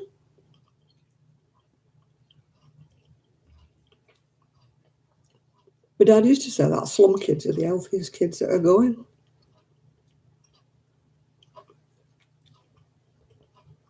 Oh, I reported him, Miguel, don't worry about him. He's gone now. Yeah, the bleach gate's over now.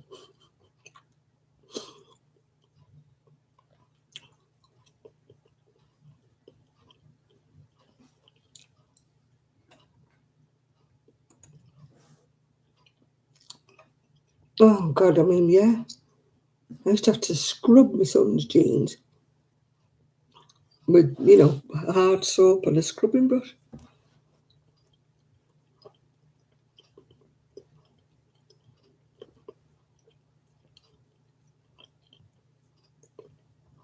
I could never get his trousers clean in the washing machine.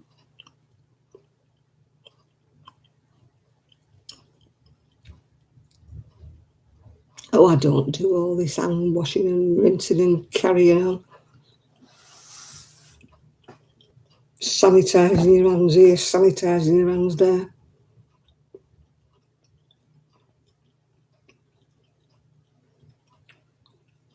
You drank from the garden hose, you shared a bottle of water, you just wiped it round with your fingers, didn't you, and shared it, you know. God knows what we used to have.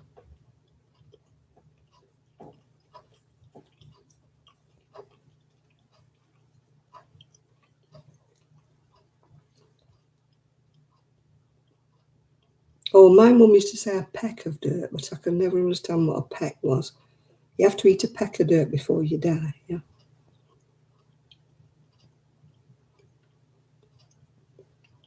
Oh my goodness me, Trevor, I didn't know you were a delicate little flower, love.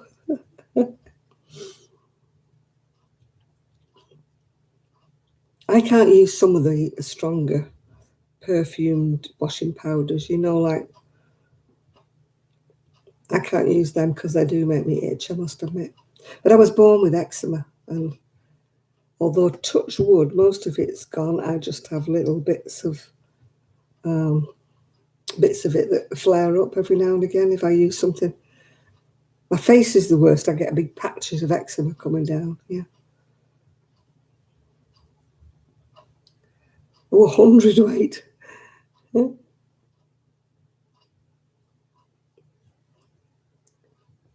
Now look who's talking. It took Jill about a year to get you to take a photograph, Miguel, so stop calling Trev. Excuse me. I can't use DAS, is it called? Can't use any of that. When I was little, my mum used to wash all my clothes in, what were they called? Lux Flakes. I bet you don't remember now. I bet you don't remember Lux Flakes. They were little tiny flakes. They looked like huge big pieces of dandruff. I used to wash all my son's baby things in that as well.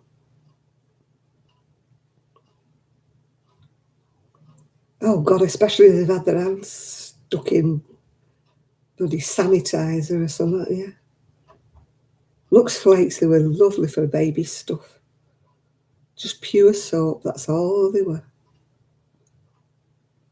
Yeah, I washed all my baby things in that. Because we used to hand wash baby stuff in back in my day, apart from the nappies. But all his clothes, I used to hand wash all his clothes. I only put his bedding and his nappies. Yeah, my mum used Dreft as well. An Acdo. Does anybody remember Acdo?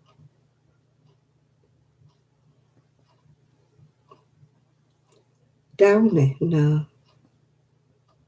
I don't know what Downy is. Hi, Judy. I've not heard of it. Anybody in the UK heard of Downy?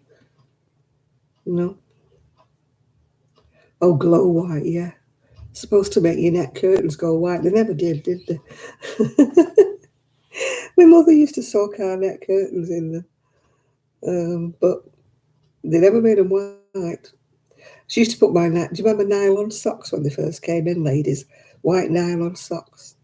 And of course they used to go yellow, didn't they, no matter what you did. And you couldn't put them in bleach because that made them even more yellow. My mother used to buy this glow white stuff and stick my socks in, but it never did any good. Yeah. I remember asking and asking and asking for these long white socks. And she said, if I buy you a pair, you have to wash them. So I used to be there every night scrubbing them with the scrubbing brush at the bottom of the feet, yeah. Oh God, those hand sanitizers, it's awful, aren't they? They hurt my hands, them hand sanitizers. I try to avoid them wherever possible. I'd rather wear my gloves, you know. You know, I really would rather wear my gloves when I go in a shop.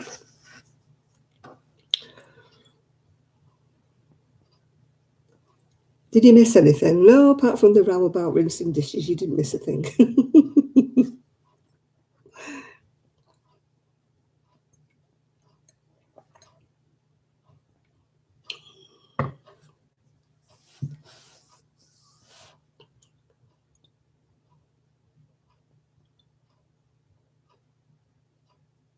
Oh God, yeah. I mean, luckily I was. My brother was like 9 years older than me, so he didn't um, bathe in the same water as me.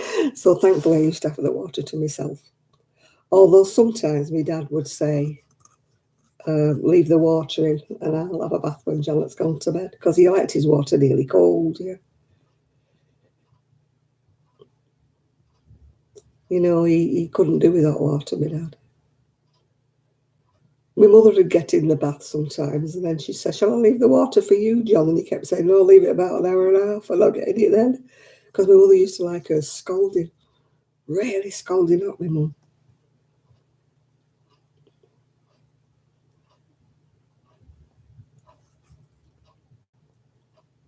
Oh, we used to use a Dolly Blue, yeah. Dolly Blue was in a little thing like that. You used to use it. And we also had it in the medicine cabinet because you used to dab it on, I think it was wasps or bee stings, this Dolly Blue stuff.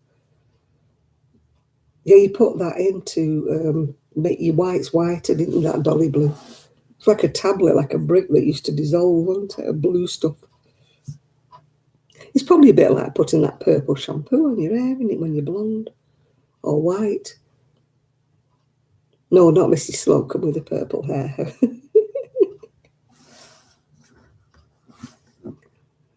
Yeah.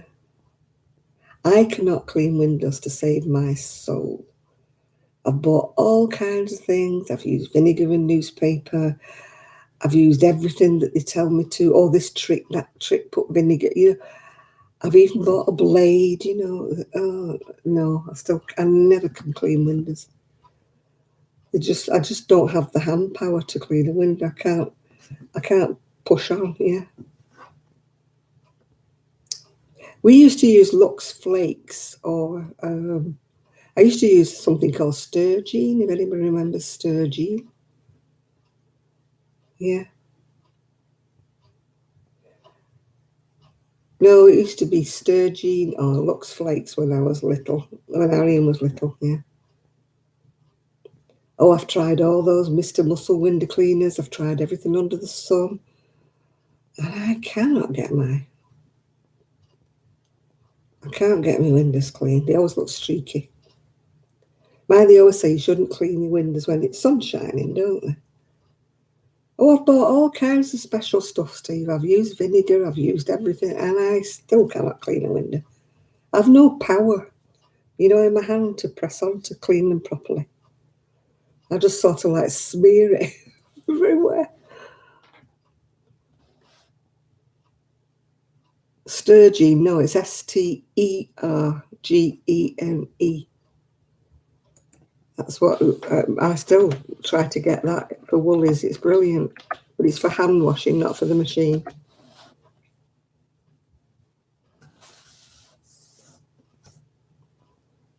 Oh, Nathan, you're disgusting. Ugh.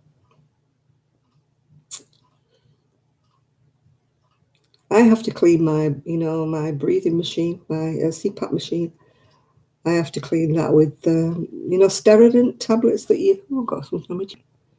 Sterident tablets that you put your false teeth in is what I have to clean my machine with, or the stuff that you sterilise a baby's bottle with. Um, can't think what that's called.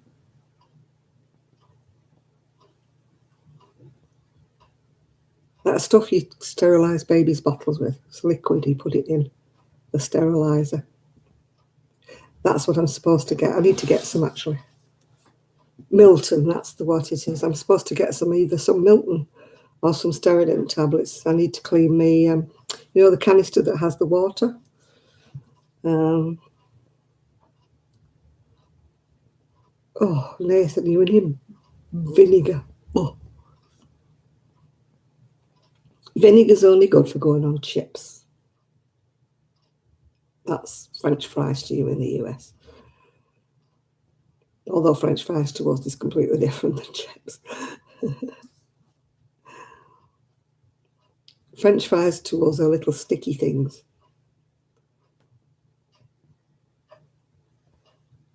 Yeah, I used to boil my son's bottles, yeah. But then I got told to get a steriliser. Sterident tabs, there's a shortage of those.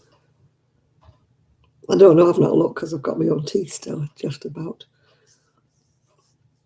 My mum used to stick her false teeth in bleach. And she used to rinse them and put them in her mouth. Oh, God, I don't know how she did that. The taste must have been appalling.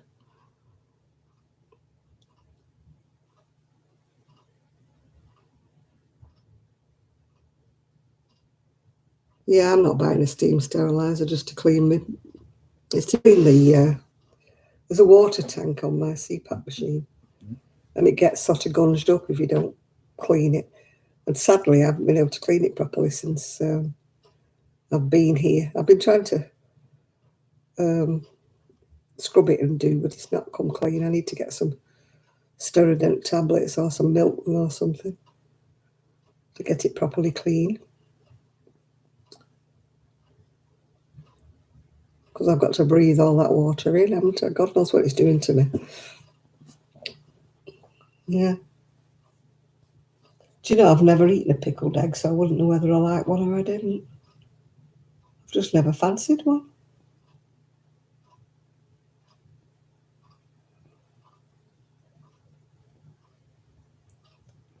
You like things looking a little hazy. You could see the tank on my CPAP machine, it's very hazy. I need to sort that out, and all because I'm still registered. My machine sends messages to the hospital about the quality of sleep I have. So it's being sent to a hospital I don't go to, yeah. So I need to get it changed over to the hospital here. Oh, I love Ajax. My daughter-in-law doesn't like Ajax. I love Ajax. Can't beat a bit of scouring powder, can you? Yeah, Vim, a bit of Vim or Ajax. Can't beat it. I think it got disappeared when I came. My daughter-in-law packed away all my cleaning stuff. I think she disappeared it. We haven't even got any of those metal scourers anymore here. I can't get them clean with them little piddly little scoury things, them little foamy things. They won't get a pans clean.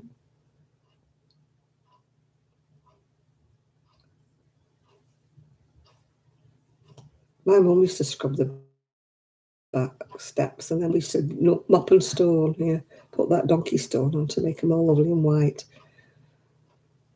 And then you never stepped on them, did you? You had to hop over the step, because if you stepped on it and it was your footprint, your mother used to go mad. You stood on my step, you stood on me mopping. I mean, why the heck she used to do it at the front door, I don't know. I had some pink stuff again. I think it's disappeared. Anything my daughter-in-law didn't like when she was packing things away disappeared.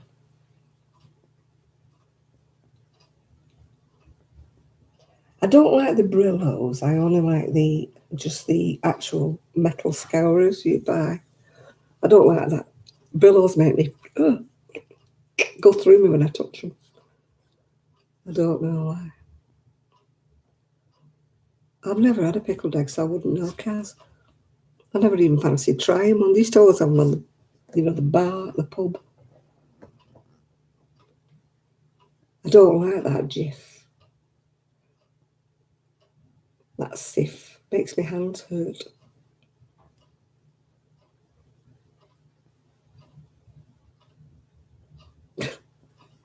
DDT in a carrier bag. Poor cat. It's a wonder it survived. I wonder what we used to do for fleas, because I don't remember us ever getting anything for fleeing the cat. Yeah, I don't remember the cat having fleas.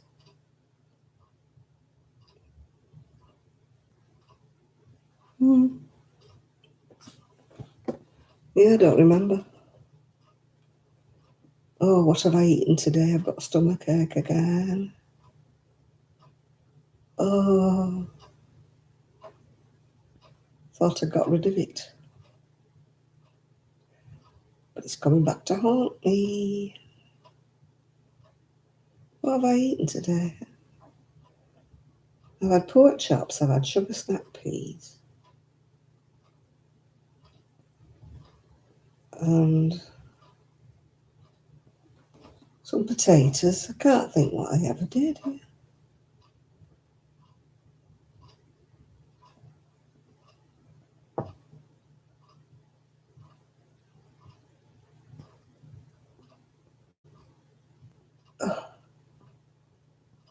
it's right across the bottom of my stomach.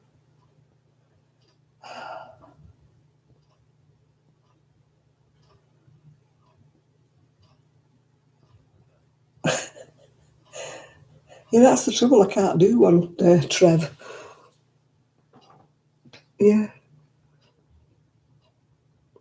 it rolls around and rolls around in my stomach. And if I could go and do one of those, then I probably might be a lot better, but I can't.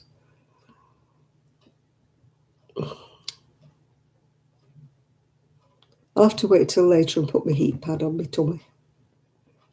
It's just giving me jip now. I'll have another drink of my coffee.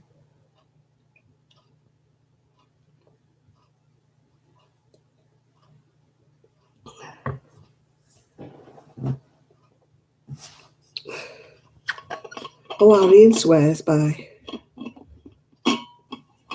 Andrew's liver salts, and they don't do anything for me except give me the burps.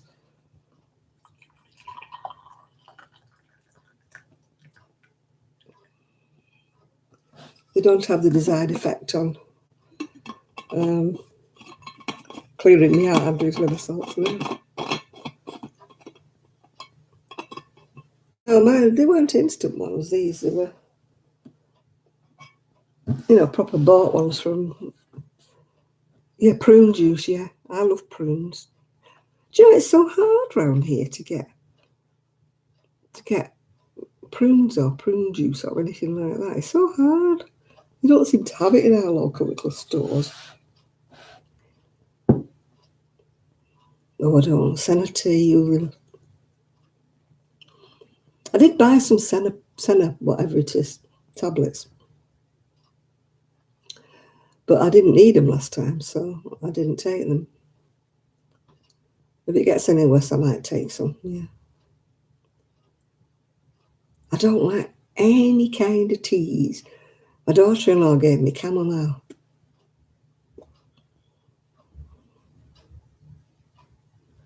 We don't have any Indian corner shops here. Do you know, I'm going to sound very racist here, but since we moved here, I've not seen anybody that's not white, except in the Chinese chip shop or the Indian takeaway. I mean, it's weird, isn't it? It's weird. Absolutely weird. You walk along the promenade, normally you see people of a different, nationality. But I haven't seen anybody. Maybe it's just me who's not looking. No, I don't like tea of any description. I've tried fruit teas, I've tried teas, I've tried every tea known to man. People are saying, oh, you'd love this tea. Oh, you'd like this tea. Yeah, there's an Indian takeaway close by. I don't use it, of course, because I don't like Indian food. But, Jane, are you doing a Miguel? It's Miguel who gets confused.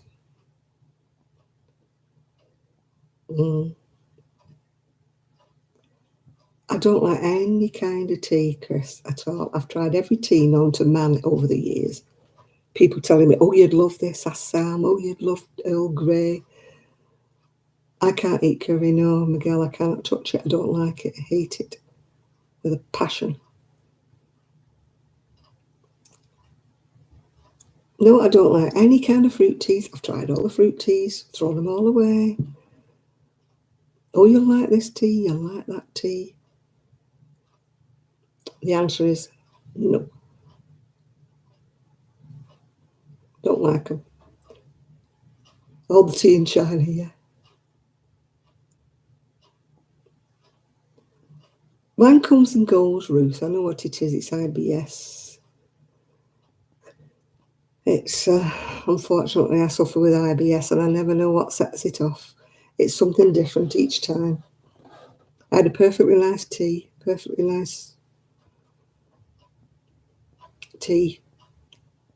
and yet it started off. So I don't know. Don't know.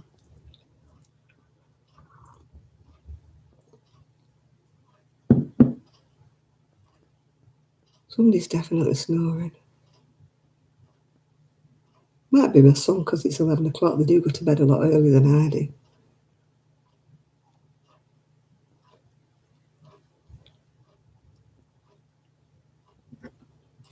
The only tea I have ever drunk was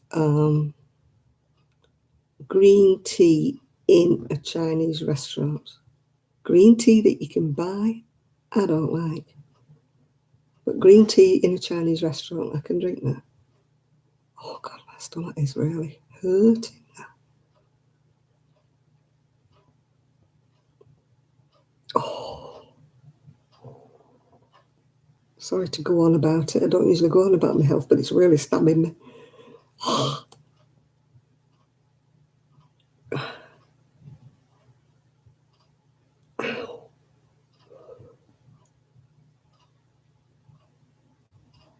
All right, see you, crafty. I'm just going to walk to the door and back, see if it gets rid of it. Sometimes if I move about, yeah, it'll get rid of it. Oh, oh,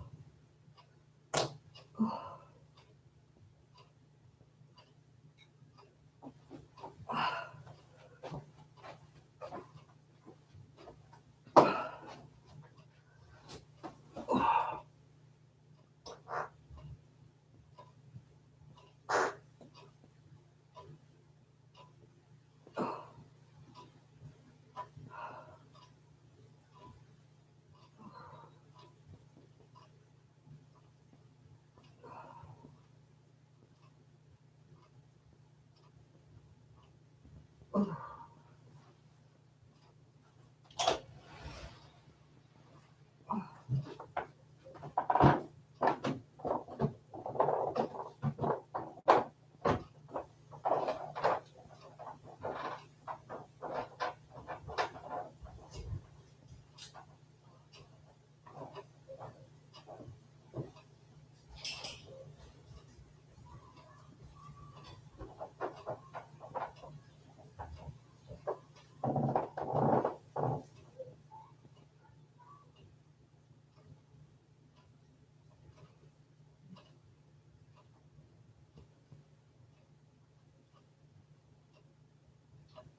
keep going.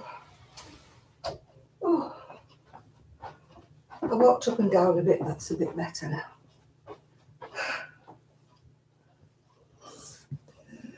Oh dear. Oh, I'm back. I've walked a bit of it off now. Walked out into the hall in the dark and tripped over Poppy, which wasn't a good start, was it? Luckily I didn't fall. But she wasn't very keen on me because I must have kicked her as I tripped over her.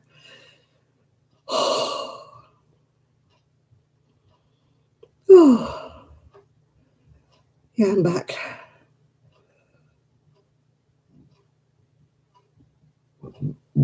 Oh dear, now I've got the burps now.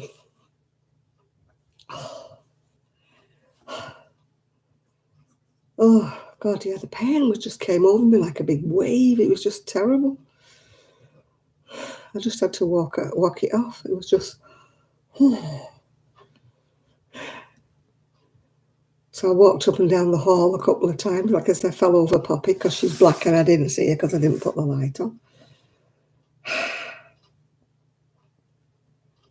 Oh, I wish I could sit outside, Jeannie. It's just not been the weather. We've had a couple of days where it's been okay to sit out for about an hour. Yeah. Yeah, Kaz, it could be trap wind. Yeah. Yeah, the walk didn't go that way, though. The walk made it go that way.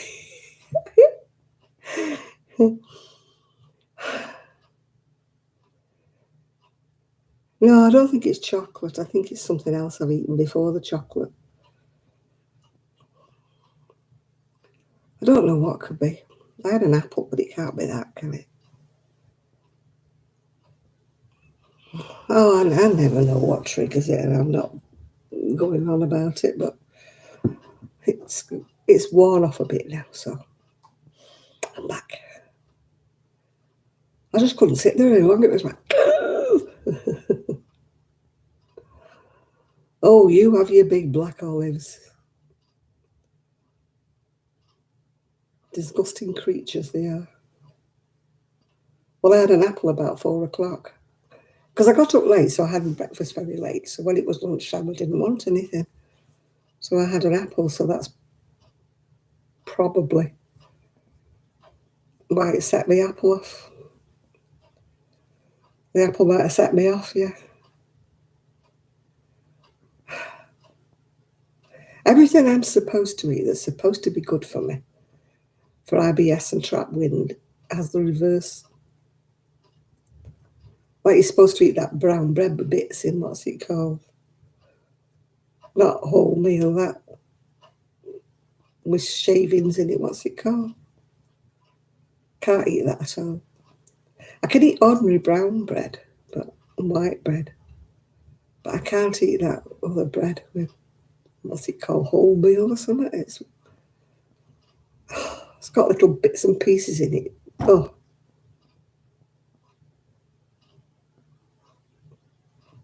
Arian said it's good food that I'm not used to, because I'm used to eating junk. Probably right, yeah. No, it's the, what do they call it? It's like roughage in bread, isn't it? Granary. My dad used to say they swept the floor of the, the milk where they ground the wheat up and stuff, and shoved all the bits in it.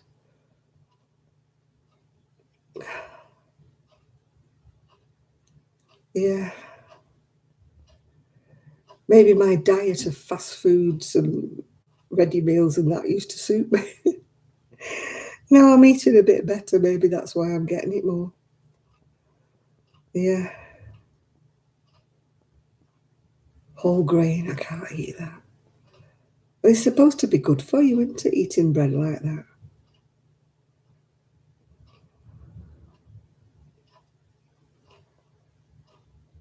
Yeah. I know some people eat that black bread, is it called? It's really dark, and to me it tastes like it's hard and it's gone off or something, yeah. No, I haven't tried drinking ginger ale. We don't have any. I've tried drinking fizzy water.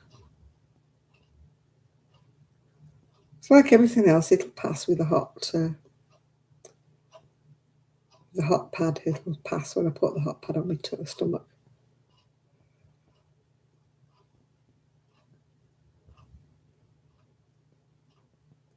Oh, they gave me some kind of a red pepper the other day, stuffed with cream cheese. Ooh, they're gorgeous, Arian says. I thought you can keep them. I'm not eating another one of them.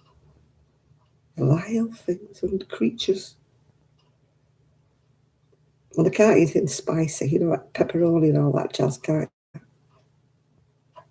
I'm just a plain girl. I like plain things, don't like spicy stuff, don't like whatever.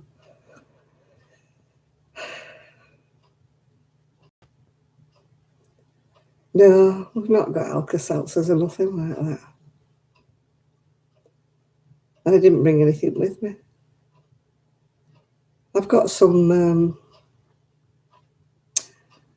what's it like?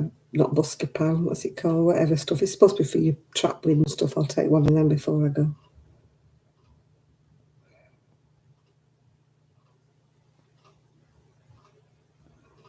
I'm not going either, Kaz.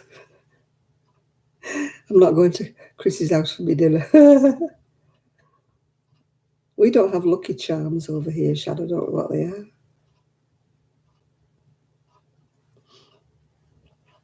I try to avoid a lot of the breakfast cereals anyway because they've got so much sugar in them. They're loaded with sugar, especially the ones that are aimed at the kids. They're just loaded up with sugar.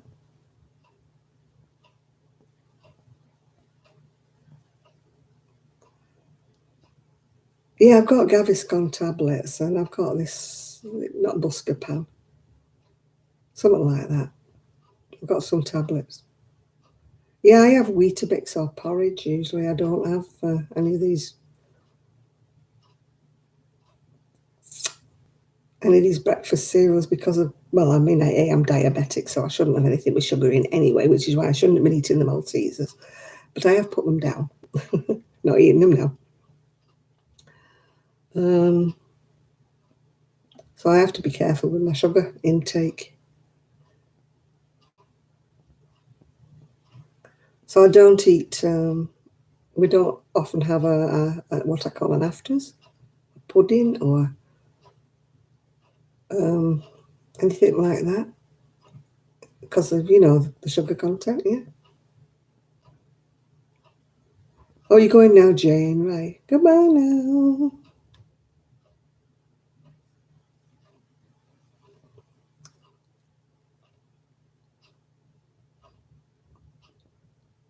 I like loads of things. It's just that I don't like anything that's spicy or anything. I just like plain food. Don't like it mucked about with. I don't want all herbs, spices, and God knows what's stuck in it. No, nobody makes homemade porridge here, unfortunately, no. No. It's all the instant stuff here. I used to make porridge at home with the porridge oats and that, yeah. Makes a sticky mess of the pan, though.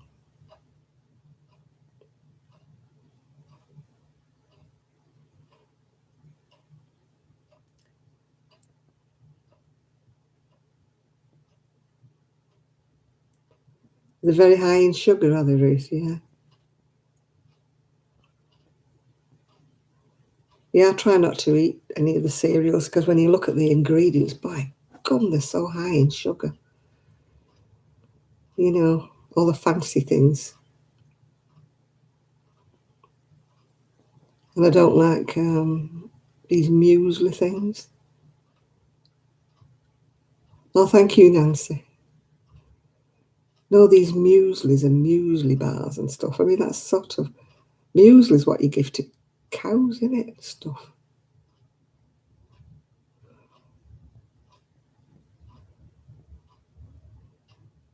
At one time, that's all.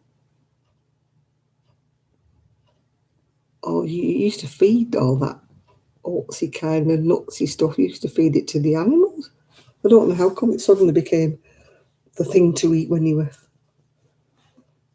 And all this avocado stuff. Everybody's eating avocados all of a sudden, aren't they? Irene said this morning, oh, we had a gorgeous breakfast. He said we had mashed up avocados, he said, with a poached egg on top. I thought,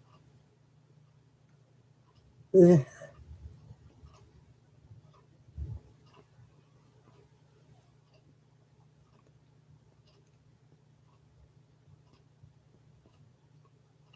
Right, thank you, Demas. You enjoy your church. It'll be Miguel's turn tomorrow morning.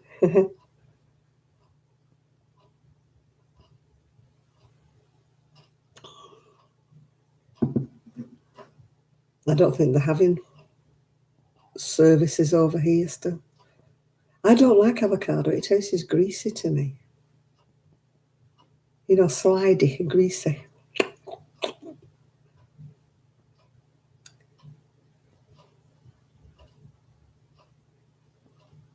Also, like if you have to buy them, you don't know whether you're buying them too hard, too soft. Then half of it's a stone, isn't it, in the middle, yeah? So you're paying all that money, aren't you, just to get a stone that's the size of the avocado?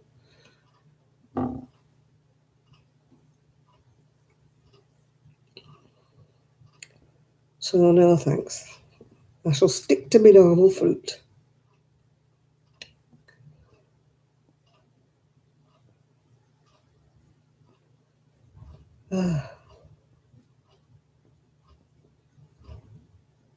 Yeah, I don't think I'll be staying on too long tonight because my tummy is giving me jip, as you know. So it might be a shortened version of my Saturday show tonight. I haven't even picked up my knitting. I've not even picked up my knitting. I'm doing a little baby cardigan again, just for something to do because I haven't got anything to crochet. I tell you, the yarn I've got is what I call shawl yarn.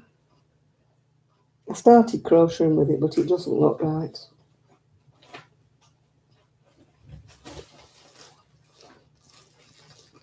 That's the yarn I have. But it doesn't look right in a sweater. It's got to be for a shawl. It's called Nico or something. Nico. It's got sparkles in it and it's got a bit of wool in it. I don't know why I even started a sweater because I can't wear it. It's itchy cool. Itchy cool, itchy cool. Oh, was it gone with crochet?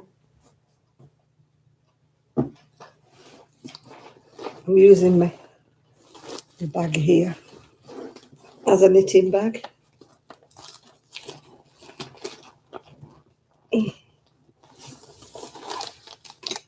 Oh, it's come off its label.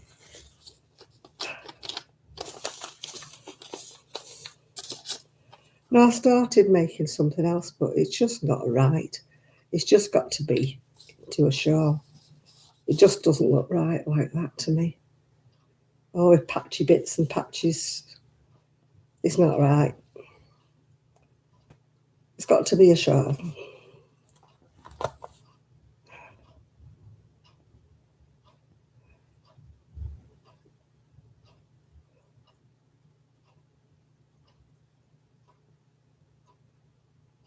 Your diabetes told you what?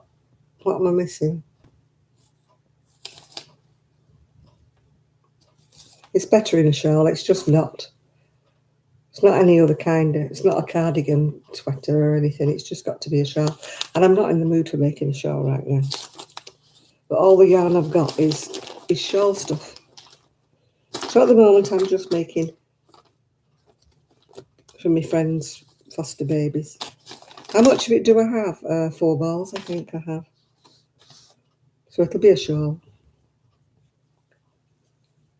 Yeah, that's what I'm making at the moment. A little pale green.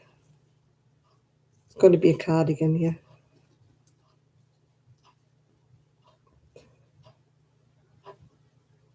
Am I going to do a virus shawl? Not with that yarn. I'm sick of doing that virus shawl. I'm just fed up with the virus shawl pattern. I did that many of them that I just sickened myself with them.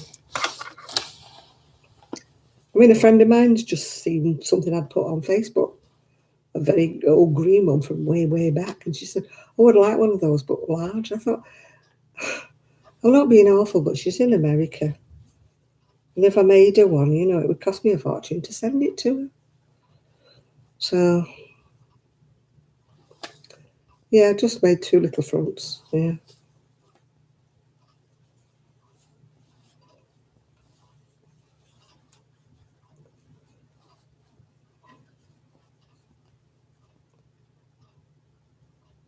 Yeah, I don't know about avocado because I don't eat them anyway. So, would it cost a lot to send it? Yeah, it costs me £20, which is about $25 every time I even go to the post office with anything that goes to America.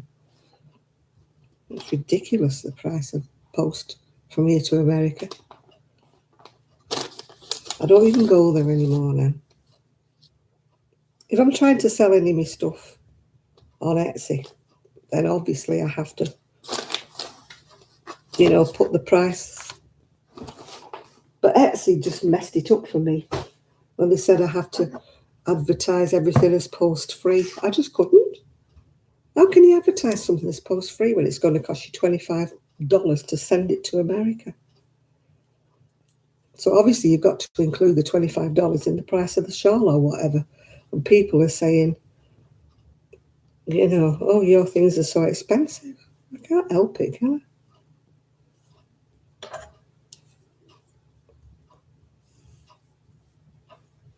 Oh, Etsy messed it up for everybody. And now with YouTube, I mean, I get no money off YouTube. Now they want me to fill in tax forms. It's not on Etsy, as it turns out. It's tax on AdSense, which is the money that you get from making YouTubes.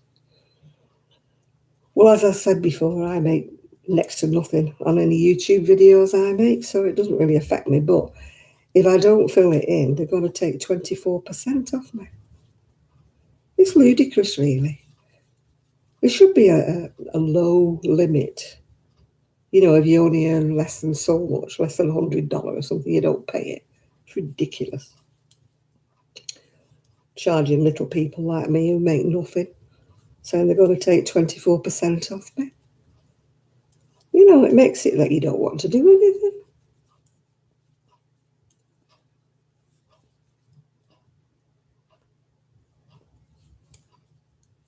Yeah. No, it's not that I'm disputing anything, Chris. It's just I don't like the taste of avocados. If I liked them, I'd probably eat them, but I just don't like the taste. They just taste slidey when I put them in my mouth. I don't like the texture. It's like slimy or slidey to me. Don't like it. So I'm trying to do my knitting here to take my mind off my tummy. I'm on a sleeve now. I've still got the baby yarn I sent for when I was making the baby cardigans before for my friend. I don't think she's got a foster baby at the minute, so there's no rush to do anything for her. Well, I can't sit with doing nothing. I can't, although I don't like knitting. I just can't sit and do nothing. And she prefers knitted things for her babies rather than crochet. Besides which, crochet would take me a day to do a baby cardigan, whereas knitting takes me a week. So I get more hours per ball, if you know what I mean, if I'm knitting. Yeah. The fire's nearly gone out now. I don't knit fast. I used to knit really fast. I used to knit like the wind, girl. I can't do it anymore. It's my arthritic little fingers that don't move anywhere. I used to knit really quick. But now, for anybody who wants to know how I knit, hang on, let me have a look. I'm like Ephraim. One needle goes underneath my arm. And this is the way I knit, yeah? Oops, don't split the stitch, Jane. That's the way I knit. I cannot do with all this wiggling about. It take me too long. That's the speed at how I knit, which is a lot slower than how I used to be. I used to knit a lot faster than this. But now it takes me forever. But this is the way I knit. I cannot knit on circular needles. I can't knit without it being underneath my arm. If you notice, I don't even hold this needle at all. It doesn't get held. I don't even touch it. I just use this hand for wrapping the wool around. But it's the way I've always knitted. It's the way I was taught to knit. It's the way I always have. And I'm too old to start trying any other ways now. Circular needles, God almighty. Like knitting with wiggling worms. Don't know how people knit like that. But I watch people on videos and they knit so slow. You know, when they've got the needle free and they have to hold on to it. And they're like that way round. And then you've got to go that way round. You've got to keep holding your knitted needle. Look how slow that is. Couldn't knit like that. Can I help? I mean, now I'm knitting like ribwise, knit one purl.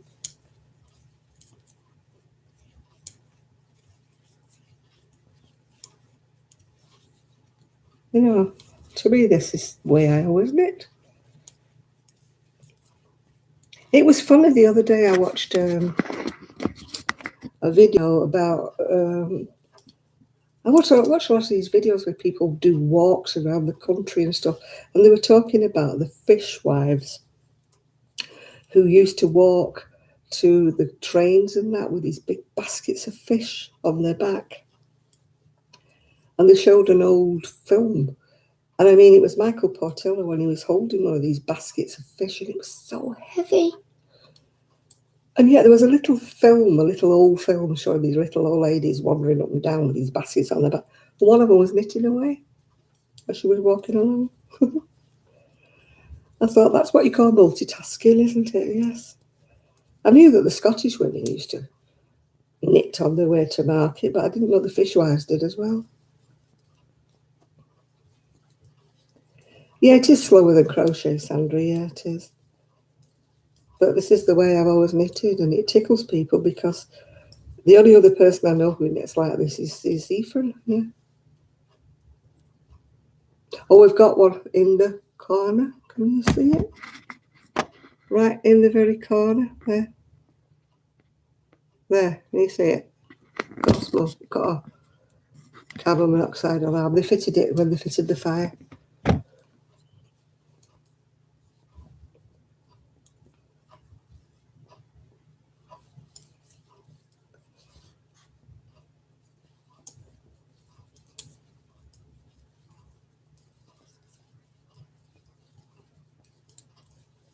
Yeah, because when we lit the fire at first, oh my God, it was smoking, it was stinking, it was horrible. But apparently it was the enamel has to burn in or something. I'm not used to these new stoves. But oh my God, the smell was awful. But it's burning off now. I can't smell it the same now. I'm letting it burn out now because what is 11:30 done? I'm not putting any more on it. It's nearly out now. I won't go to bed while it's still alive, if you know what I mean. Am I following a pattern? I sort of following a pattern with the knitting, sort of. But I'm not doing the same stitch. The pattern I'm using is just knit a row, purl a row. And this I've put a little bit of texture on it because I just wanted it to be a bit different. Yeah. I don't like doing just knit a row, purl a row. I find it very boring. So,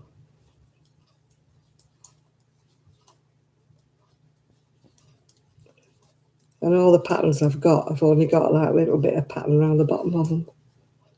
A bit of lacy around the bottom of them. The lace is okay if it's for a little girl, but it's not if it's a little boy. I mean, she doesn't know what she gets until, she gets a baby offered to her. She hasn't got one, I don't think, at the minute. Her other baby went back to its mother. but with supervision. Oh, did you see that in the paper? Maybe not if you're in the US.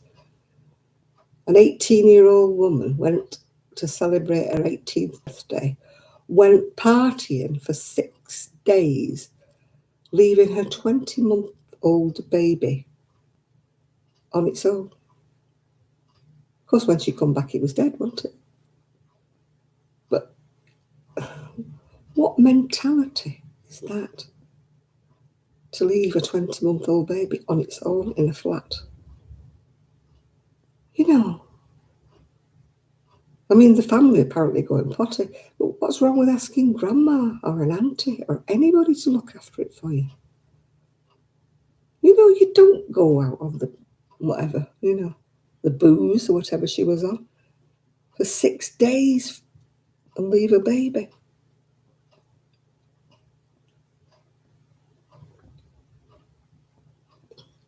I mean, my friend's a foster mother, and some of the tales she tells me, it's some of the babies she gets, talk about abuse. And yet they have to go to court to get the babies taken off the mothers. And judges are balmy. They're always, oh, she's going to change her ways. She's this, she's that. No, they give them the baby back, and within 5 minutes, the baby's back again into foster care because she obviously didn't do what she said she was going to do, and she still ignored it and left it. Well, they should kill her in prison because it's just not right. Nobody in their right mind would go away and leave a baby. I don't care how young she was or whatever. You don't go away and leave it without telling somebody it's on its own. God, I never left my child for 5 minutes. I either took him with me or I left him with my mum, Oh, yeah, it'll be all, oh, she's young, she didn't know what she was doing. She's had a terrible life. No. Sorry, but no. I mean, my friend who fosters babies, she gets so angry, with these judges when they give these babies back to their mother. Hungry, be dehydrated, and can you imagine? 6 days without a drink when it's 20 months old. Not to mention when it's weed and it's pooped its nappy and stuff. You don't, oh God, no. It's just disgusting. I can't even think about babies like that.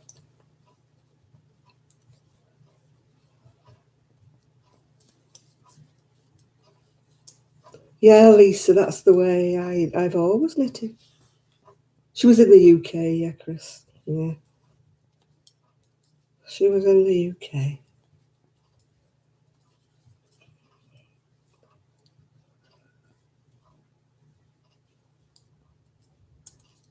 Yeah. I don't know. They should sterilise them. I mean, my friend who's a foster mum's had babies from women who've had 7 babies and they've all been taken into a care. I said, well, why do they keep having babies? And she said, well, I presume they think that they'll let them keep one. And they're like waiting at the end of the bed, the social workers. As soon as it's delivered, it gets whisked away from the mother.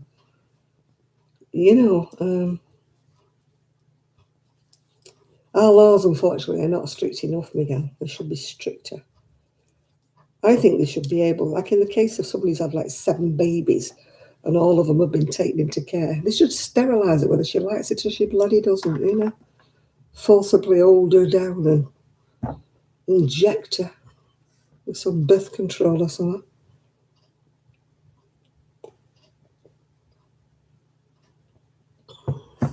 It's like paedophiles, they should cut their whatnots off.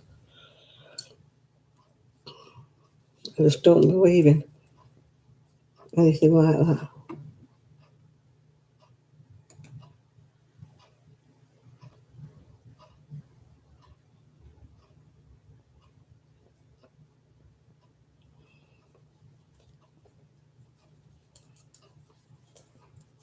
Yeah, I mean, it's worse for my friend because sometimes she has to go to, court and kind of answer questions and stuff. No, I'm sorry. I don't believe in anything like that. Paedophilia, child neglect. No, no, just gets me so angry. There's so many people in this world who can't have a child who would love to adopt one of those babies.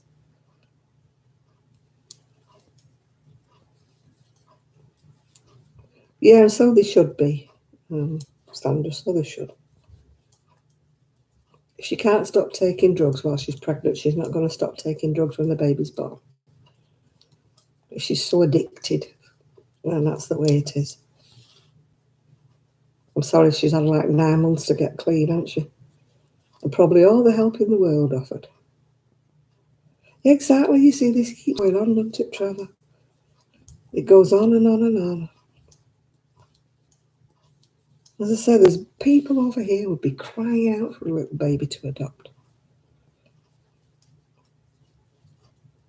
Yet the laws over here are so weird and wonderful that a baby will be about 2 before you're allowed to adopt it because it has to go through this process and that process and the other process.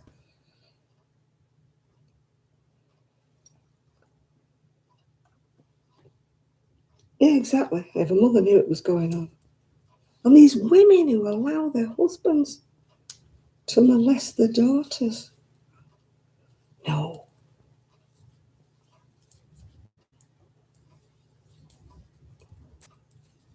Yeah, my foster mum friends had drug babies and drink babies, yeah. It makes them slow as well. It makes them delayed with everything. I'm not saying that's the only reason why people with children are delayed and that, but when the mother's been drinking alcohol and taking drugs, there's a high chance that the baby's got problems. You know.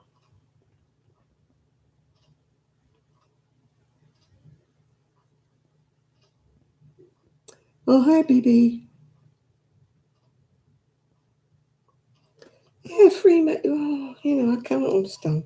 I've never been a drug addict, so. I mean, there was a time when I used alcohol as a crutch, but I wouldn't say that I was alcoholic, yeah.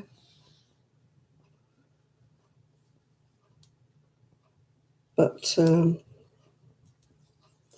no time for anybody who treats anything, an animal or a child. I've no time for anybody who treats animals bad. You know, how they can do these awful things to animals. They're not just an animal, they just have feelings like everybody else. I mean, I'm not a vegan or a vegetarian. You know, I do sort of not that fanatical that I won't eat meat that's been from cattle and stuff that's been bred for its meat. But they are humanely killed, yeah. I just don't believe in this. Oh, well, I don't know about the elderly and disabled. We've had spate round here of young kids, like, say, 14, 15, being robbed of their phones and God knows what, being hit over the head with pistol whipping, thumped, beaten up by gangs of like 5 or 6 cowards, I call them, that beaten up a kid on his way home from school. Are you half vegetarian? I don't eat as much meat or anything as I used to, I must admit. But I'm not a vegetarian at all, no. I'm sorry, people who are vegetarian. As for vegans, I don't know how you survive. My niece went through a period of being a vegan or whatever. Oh, God, she was so poorly. Her skin was awful. She was really, really poorly. And the doctor said to her in the end, you're going to have to eat some, protein of some description. You can't go on like this. Yeah. So she reluctantly had to start eating some forms of meat or chicken and fish and stuff, yeah. Because it was making her ill. She was so ill. She was like a stick. She had every complaint under the sun, including the face that looked like I don't know what. She was absolutely full of acne. It was awful to see her. As soon as she started eating a bit of fish and chicken, all her face cleared up. Yeah, I can understand it, Denise, but it's what they believe, isn't it? I believe that you can be a vegetarian if you do it right, get it balanced right, go into it properly and eat your protein and eat everything. But you can't just be a vegetarian and just eat grass, can you? It's you're not a cow, or a goat or something, yeah. I mean, yeah, I've nothing against people who want to be vegetarian if that's where you want to eat, but at least do it balanced. At least go into it properly. Don't just suddenly decide I'm giving up meat, because then your diet's not balanced, is it? We as a human race rely on a certain amount of protein to keep us all going. You know, it's like saying the dog's a vegetarian. We feed the dog vegetarian stuff. I'm like, how do you know your dog's a vegetarian? How do you know it wouldn't rather have a bit of steak?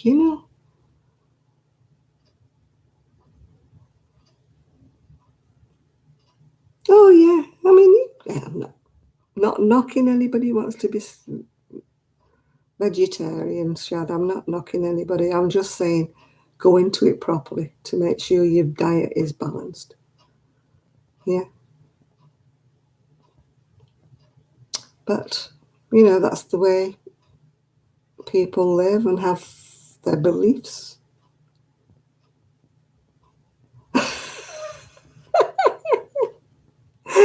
No, Kaz.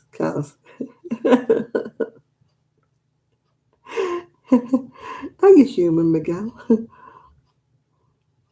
I think Miguel's half chicken. He sits in the hen house overnight with his hens. Oh, yeah, do anything in a healthy way. I'm not greedy. I'm not. Hi, Marie.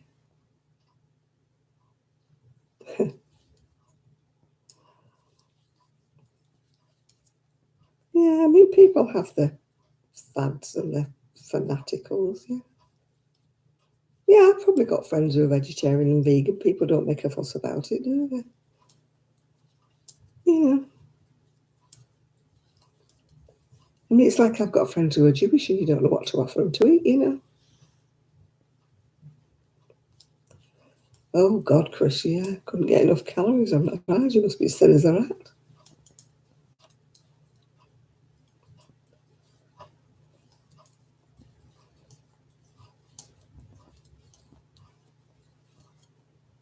Yeah, I'm not agreeing with you. You're a vegetarian. But why feed your dog? Why say your dog's a vegetarian? How the heck do you know your dog's a vegetarian? If your dog was in the wild, it'd go and eat something, wouldn't it? Chase something, hunt it down and eat it. It wouldn't say, oh, there's a nice bit of grass here, I'll just go for a nibble. Yeah.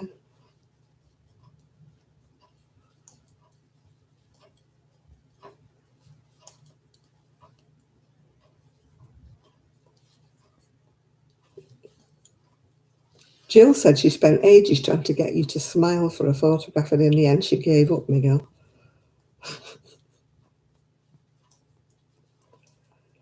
I mean, Nathan, would you go and take your dog out for a nibble on the grass?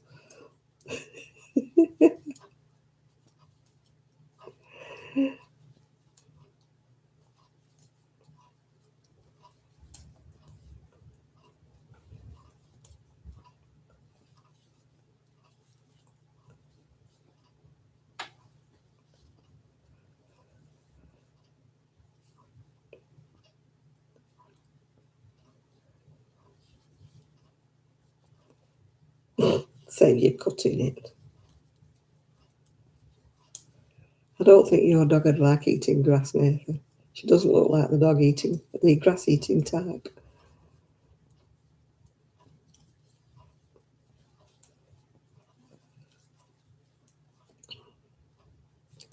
Yeah, well, look what happened to the dinosaurs. They all died out, didn't they?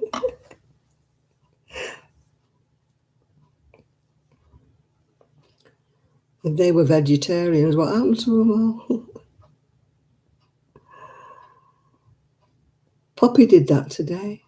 We were all in here eating dinner. And she farted and then she gave us all a dirty look. As if, so which one of you was it there? Which one of you was it? Sky used to be best. She used to do that. And then she used to sniff the air and walk away in disgust. As if saying, nothing to do with me. That wasn't me.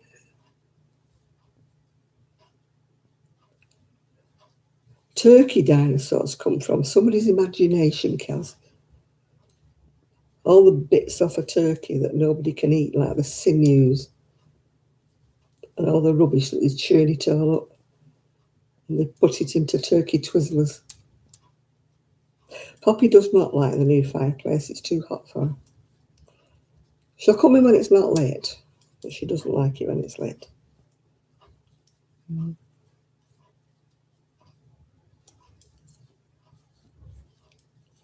Yeah, cavemen didn't go out and eat grass, did they? Ooh. Hi, Michelle. Well, nobody's coming tomorrow, so it's a quiet day tomorrow. I can stay in bed all day if I want to. I won't do, but I could do if I wanted.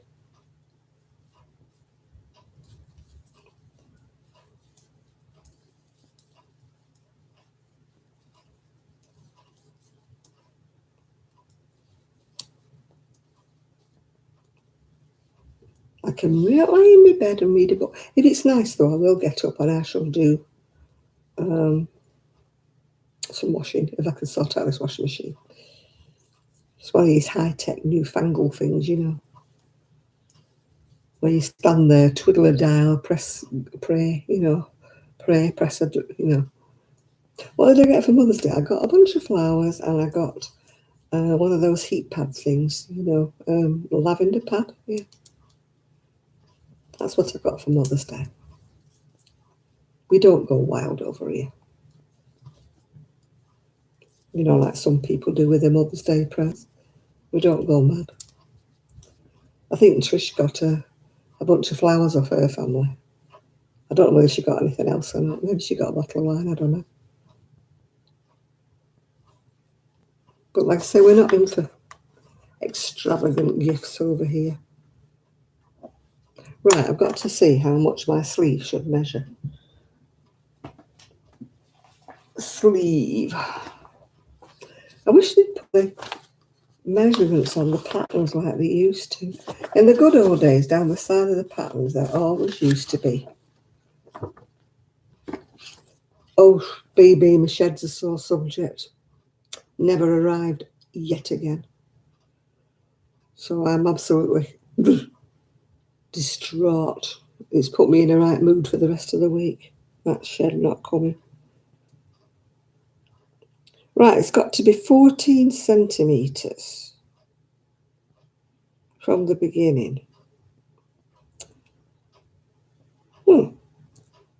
That's the same as the length of the body, so that up to the armhole, so that's not really long enough, I don't think, anyway.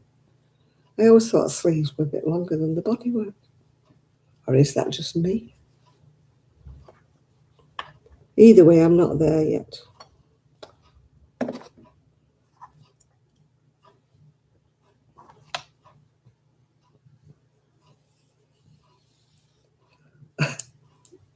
Oh, a lot of places did these, do these tea things, don't they? Where you get sandwiches and cakes and everything delivered. One of my friends, I think, had it. She put it on Facebook, she had. I dare say we would have gone out if it hadn't been for COVID. One day, BB, yeah. One day my prince will come as well.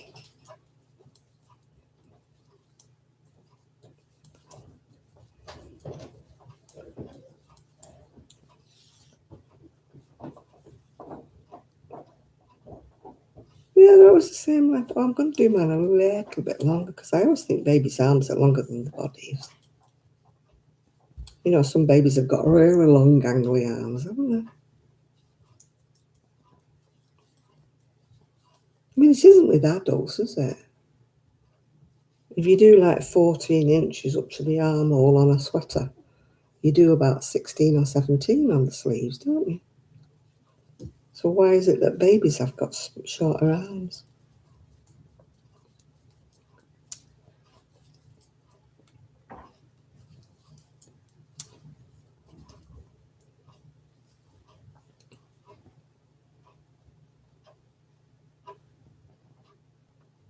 I love fresh cream and jam scones.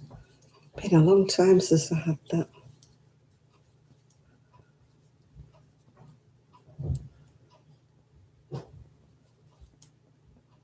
Oh, that's nice, Sandra, isn't it? We've got quite a lot of stuff.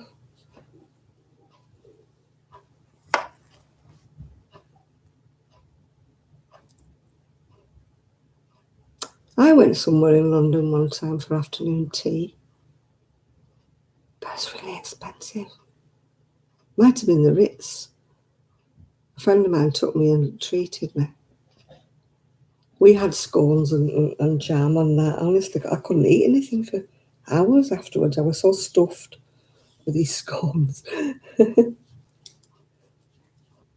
you always had to have them if you went down to Devon or Cornwall, whichever. Yeah.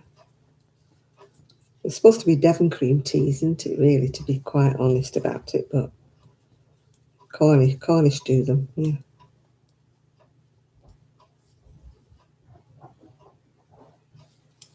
I've only been about twice in my life, Kaz.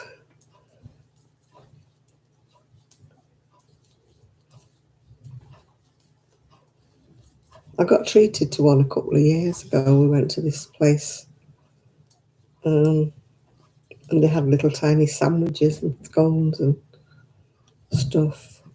It was my youngest niece.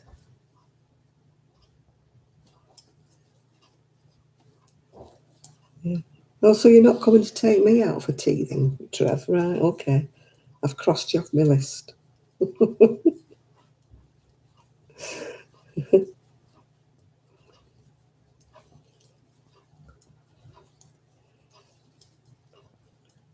That's favouritism. He's not taking me.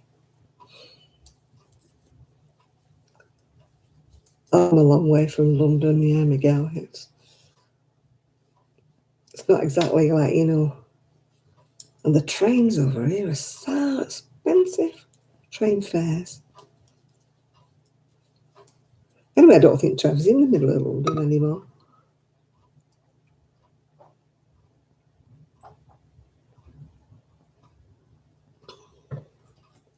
I don't think you're in the middle of London, are you, Trev? I think he's in one of the suburbs.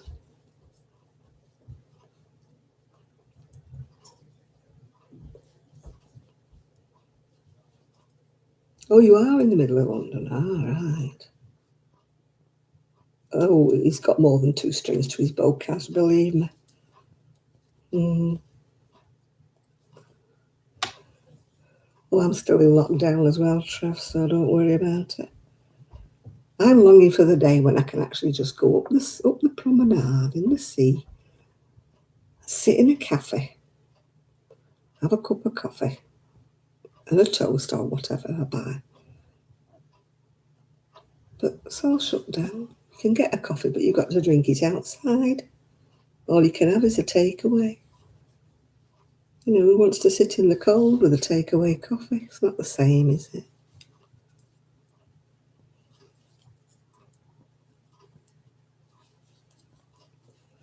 Oh, there are some lovely places, you know, in England. I mean, I've got to say this, even though the weather's a bit chronic.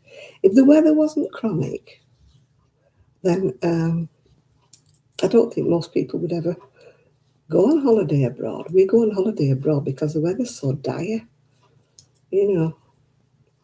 Does my daughter know? No, she doesn't know. She doesn't sew either or anything.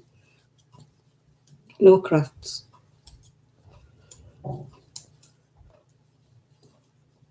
I've been out of England, but not for a long time. The last time I went out of England was 8 years ago.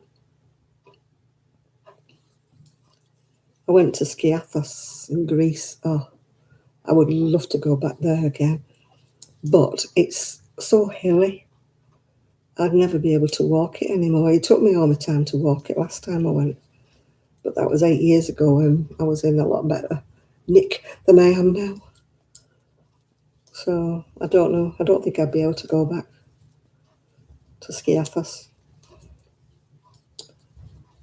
And a lot of the streets are like cobblestones, So it's tricky to walk anyway. Oh gosh, they're talking about 6 months, aren't they now, Kaz, honestly? They can't keep us in forever. There's going to be revolts, isn't there? No, I might start it up again when I get something to show, baby. But at the moment, I haven't got any of my stuff. I haven't got anything. I haven't got anything to show. When my shed arrives, if my shed ever arrives, I will do a video. And when the bungalow is finished, I will do a video. But for the moment, I've got nothing to show. I mean, if I made an ordinary video, like a day-to-day video, I'd have nothing to say. What would I say? Gosh, I've got really hot now. Really, really, really hot now. I have to take my cardi off. Well, it's not the fire, because the fire's died down. Just having one of my moments. Yeah, I miss doing them, baby, but I just realised I would be so boring. What do I say? Here I am, sitting here, nothing to do, no crochet. Can't show you anything, got no patterns. What would I say? What would I say? Nothing. I'm hoping to be able to understand one day my little GoPro and put that on the front of my scooter. But I don't understand how to do it. Well, I'm not renewing my passport. I got so angry at the bank the other day. I went in to draw some money out. They treat you like you're a prisoner. Who are you? What are you? Have you got any ID? No. I've got my bus pass. That won't do. I've got a passport, but it's out of date. That won't do. Well, what am I supposed to do? She said, well, can't you get a passport? Oh, have you got a driver's license? I said, I don't drive. I said, so I let my driver's license go when I was 70. I weren't renewing it because I didn't have a car, so what was the point? She says, oh, well, you could get a passport for ID purposes. I said, I'm not paying £70 for a passport when I'm not going anywhere, just because you want ID. I said, no. So anyway, they sent me this thing, how did you go on at your trip to the bank? So I told them. I said, I was there 20 minutes, I said, holding all the queue up. I said, getting dirty looks off everybody in the bank, feeling so embarrassed. And yet when the manager was supposed to come and okay it all, because she couldn't in the end okay it without him saying so, he disappeared. She couldn't find him, even though she told him that I was there. So I had to wait 10 minutes for wherever he was, whether he got to the toilet or whether he'd gone for a coffee. I don't know where he'd gone. So I had to stand there for 10 minutes while we found the manager. I thought, I'm not going through this again. I'm not going through it again. So I said to him, I said, am I not allowed to draw my own money out anymore? Oh, it's because of all these scams, and it's because of all these, because you're elderly, you could be being forced to take money out. I said, it's my daughter-in-law. I said, she can prove who she is if you want to know. I said, she's not standing here with a gun in my back telling me I've got to withdraw any money. Oh, yeah. I said, she can tell you who she is. I said to her, right in future, I said, I'm going to transfer the money into your account. I said, and you go to the bank and you get it out. I mean, fortunately, I don't think we've got anybody else to pay in cash. anymore. I think we've done it now. I think everybody else can just do a bank transfer. Oh, and then there was another thing. Today I got a thing, an email. We've cut down the amount that you can draw out each day. Hello. What if I've got a bill to pay? What if my bills? I'm having building work done, and you're cutting me money down. How much I can draw in a day? How embarrassing if I have to say to a tradesman, "I'll pay you half today and half tomorrow." How embarrassing is that? They say, "Oh, you can ring up." The last time I rang up, I was on the phone. Well, this diddly diddly diddly dee, diddly diddly diddly dee for about an hour. Yeah, no, it's my money, but I can't get at it, Miguel. My money, my bank, and I can't get it. Banks are safer for all people. Yes, if somebody was standing behind me or somebody was... they ask you all these questions. Has somebody told you to get the money out? What is the money for? Who are you paying it to? What's the name of the person that you're paying it to? I'm thinking, what's it got to do with you? You know, honestly, it makes me so annoyed that I can't get money out. And now I've got a limit on how much I can take out in one day. Hello. Yeah, ring the bank up and tell them, yeah, diddly-dee, diddly-dee, diddly-diddly, diddly-dee. The song's like that with his trying to put insurance on his new motorbike. Diddly-dee, diddly-dee, diddly-diddly-diddly. The longest was Eon. That's an electrical company in England. I waited an hour and 10 minutes listening to some stupid chamber music. An hour and 10 minutes. When I got through, I said, "Congratulations." She said, "What on?" I said, "You have got the record." I said, "For the longest time I've had to wait." "Oh, I'm sorry about that." I said, "An hour and 10 minutes I've had to wait.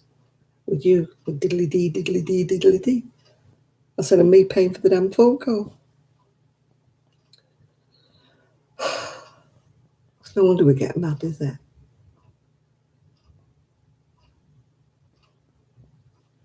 Yeah, it's just stupid.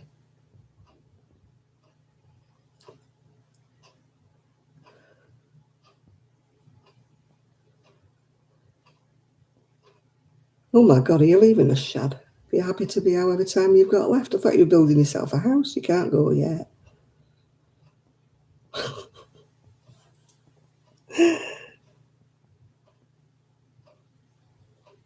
They should be free, Kaz. It's ridiculous.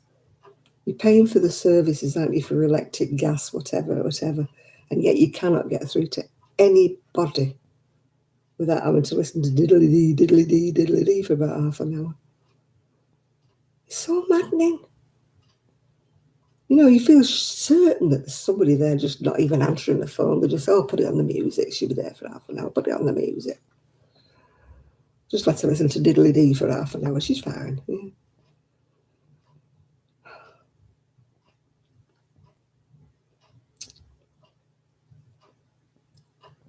Oh, automated voices, yeah.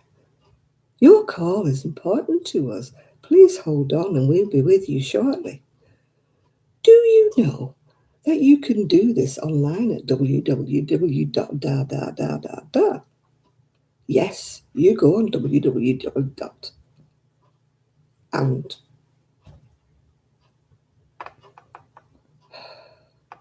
honestly, you tried paying the bill online? You tried?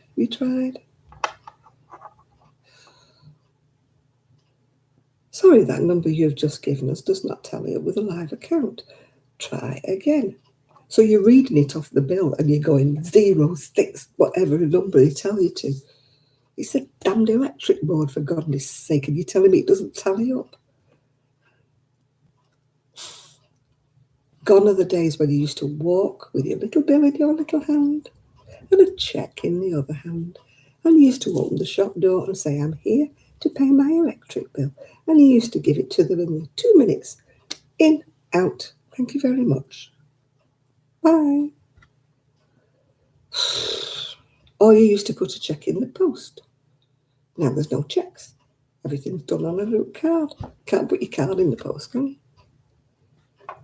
Oh dear, tell me about it. I've got an itchy back now.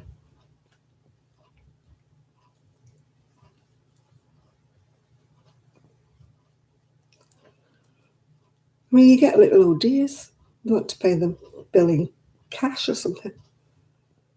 Oh.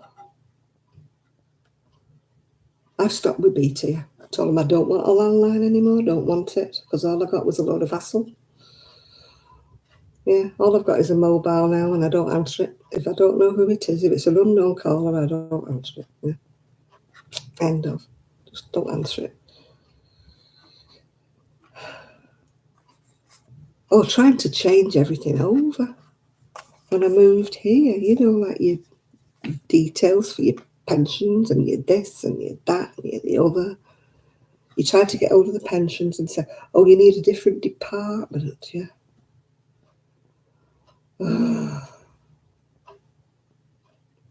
Yeah, I know, we're all in the same situation, yeah. Yeah. It's just I've had a week of it, BB. I've had a real week of all sorts of things going wrong and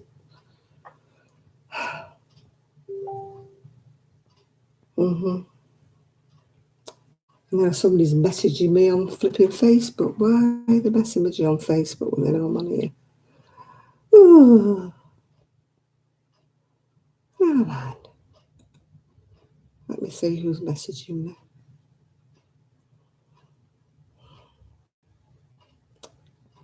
It doesn't tell me because the screen's gone blank. So I can't read it. So back I come to my live streaming. It's telling me my Facebook page is unresponsive. I know that.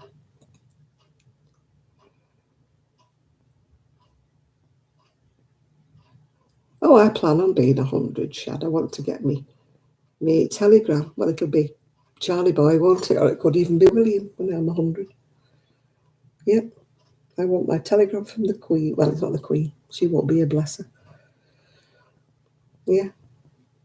Well, you're building a house, Shad. You've got to live a lot longer. Yeah.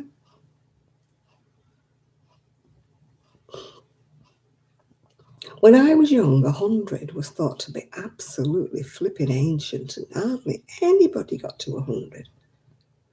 And now it's quite commonplace, isn't it, that people live to 100? I mean, even somebody living past 60. Yeah. You have to book it a year before. How do you know you want to be here? When you're 99, can you imagine? Right, I want a telegram when I'm 100. How did they know you're going to be there? Do they have to check up on the register, see if you're still alive? Excuse me.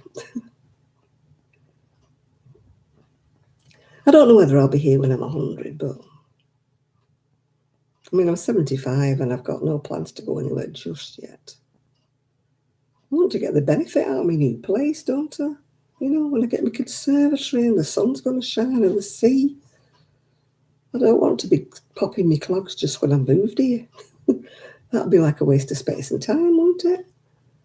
Waste of time me coming here. I've got to pop my clogs, yeah. No, I'm intending to get my money's worth out of the house. Right, let me see.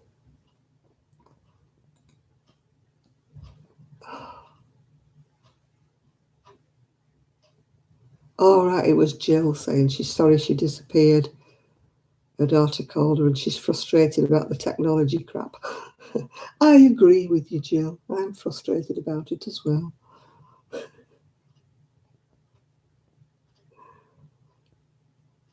I haven't actually got a bucket list, really. I never even thought to make one because it'd be so disappointing, wouldn't it, if you can't cross anything off. I think the only thing I've got...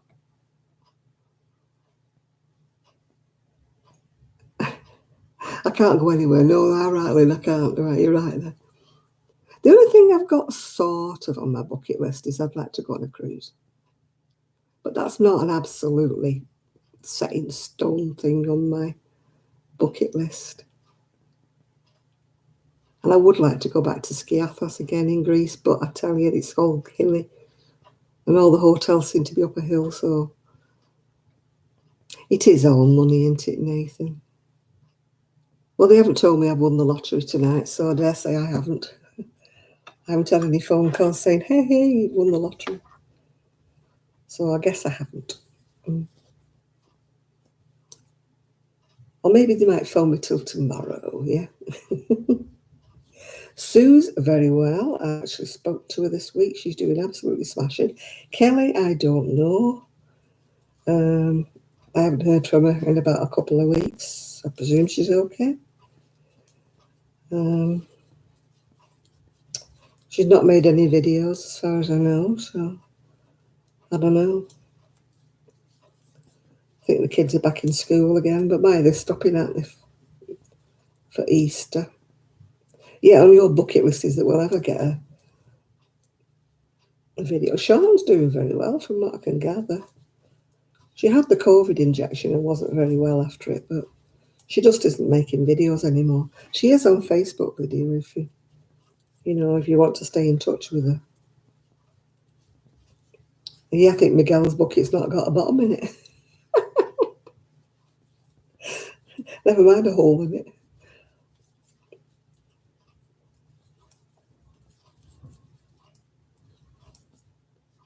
It's windy outside. I can hear it going woo woo woo. It's blowing down the chimney.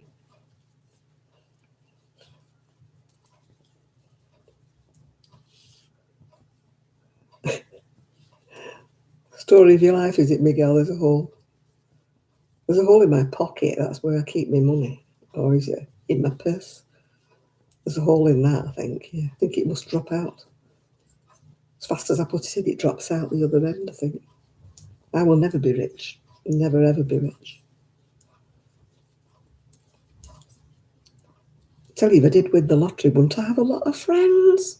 They'd all come out the woodwork, wouldn't they? If I did win the lottery, I don't think I'd tell anybody. I think I'd keep it all to myself.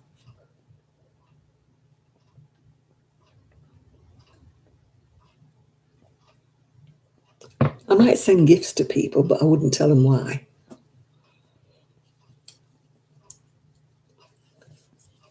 I wouldn't say, oh, yeah, I've won the lottery, because you'd be, who can I borrow this? Can I borrow that? Oh, hello. Not seen you for 25 years, but hello.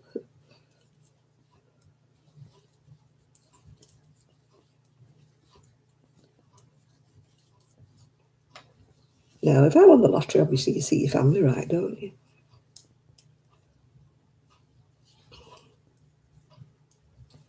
See your family right. That's what I would do if I won the lottery. Yeah, in my case, money usually goes, Miguel. It doesn't usually come. It usually goes.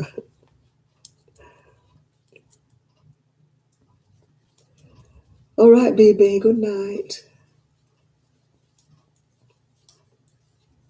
It's funny that, Lynn, we were talking about that when I was saying about when I make any videos here, if I make them outside when it's lovely and sunny, I'll miss my little birds. And my son or daughter-in-law just burst out laughing and said, they'll just get the seagulls because, oh, they are noisy. They are so noisy.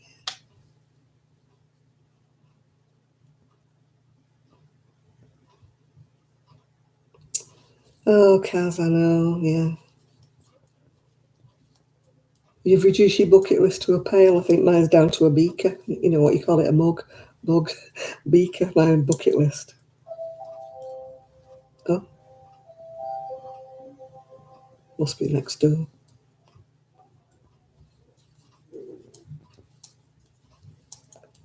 When next door walk out of their front door, it sets our alarm.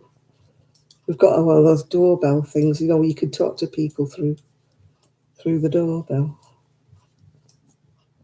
But it's probably next door.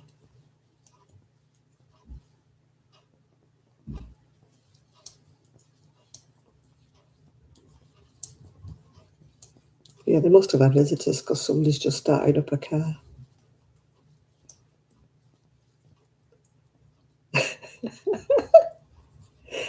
Yeah, there'll be a lot of people who'll be my friends, Lynn, and knew me when, yeah. And there won't be people on here, I'll tell you. There'll be people who come out my past. Oh, hello, have you got money now? Well, we could do with an extra kitchen. We could do with this.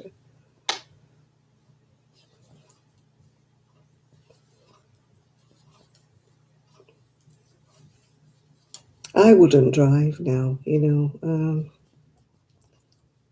I let my driving licence lapse, but to be quite honest, I mean, if I'd have known I was going to move here and I could just be driving around just locally, where there's no big motorways or anything like that, I might have kept my driver's licence on because, like, there's 2 cars here, I could have borrowed one.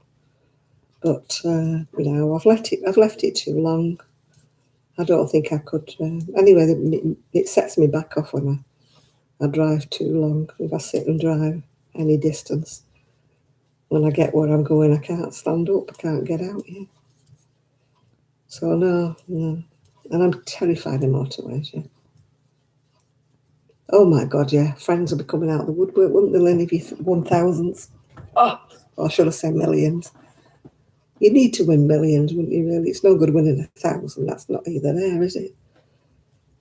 Wouldn't even buy your carpet these days. Well, if you're going to win, you've got to win big, haven't you?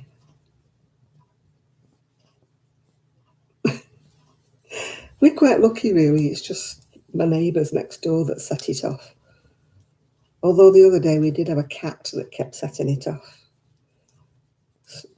I think it might have been next door's cat that kept walking up and down the driveway and setting off. All I win on the lotto is lucky dips. But sadly, the lucky dip I win never goes any further than the lucky dip, yeah. I win loads of lucky dips. I just want one of my lucky dips to be a winner.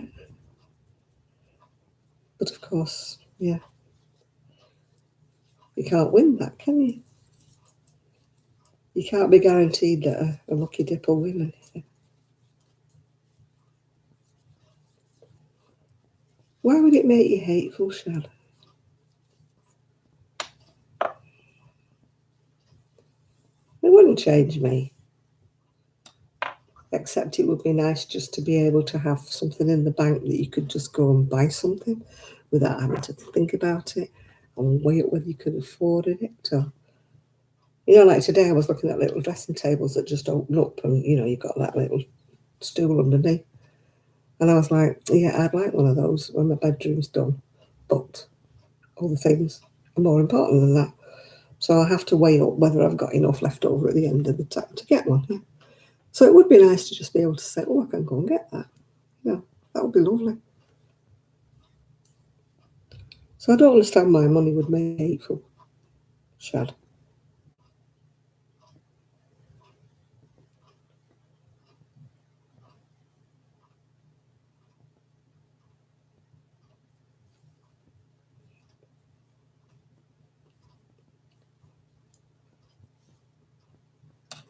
Yeah, I would help people, Chris, but only people I wanted to help and not people who begged, if you know what I mean. You know what it's like on YouTube? There's so many people on here that go on YouTube, beg, beg, beg. They'd be the type who, she wants somebody, beg, beg, beg. They'd be the people I would just go, no, go away. If I gave money to help people, I would do it on my terms. I know it sounds a bit mean, but I would help people that I knew and I knew were genuine and I knew that they did need help. I wouldn't be doing it with anybody who sent me a letter, like, oh, this, that, and the other, and I need help, that. No, sorry. Don't know you. I would be mean that way. Oh, exactly. I'd get a load of requests from charities and I'd be saying, well, I'll remember you in my will, is what I would say to Nancy. I shall remember you in my will, but not until then. You have to wait till I pop me clocks. Oh, yeah, they're all worthy. I mean, they are all worthy causes. There's some fantastic charities and they're all worthy causes. But I suppose if you won like millions, you get like thousands of requests from thousands of different charities. All very worthy, This is our charity. We don't get any funding. Nobody gets any bloody funding from them. Just excuse me, but nobody gets any funding from charities. You know, from the government. Nobody does. Yeah. Oh, yeah, charity does begin at home, Kaz. Yeah, my family would come first and last, probably. I might treat myself to a holiday, but apart from that, charity does begin at home. My family are most important to me. Oh, that was a quick church visit, Deanus. Did they throw you in and out?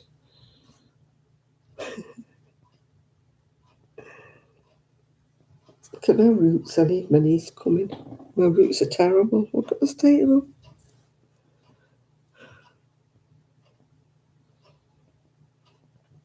Yeah, your family comes first. If you can't help your family, then who can you help? You know.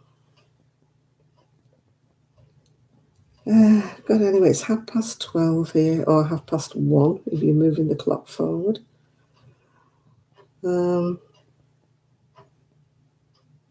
I don't think our churches have got. You're allowed to go in the church and privately worship, and I think you're allowed to go to a funeral if there's about 15 people or something like that.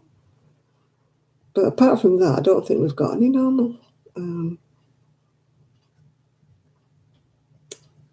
church service. I don't. Oh, so.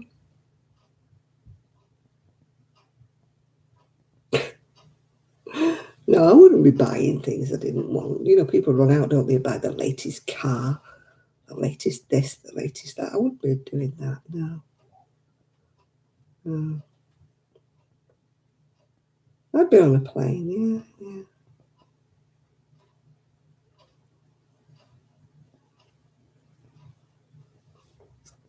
No, I think our churches are open at certain times if you want to go in and do private prayers, private worships, or whatever you want to call it, yeah.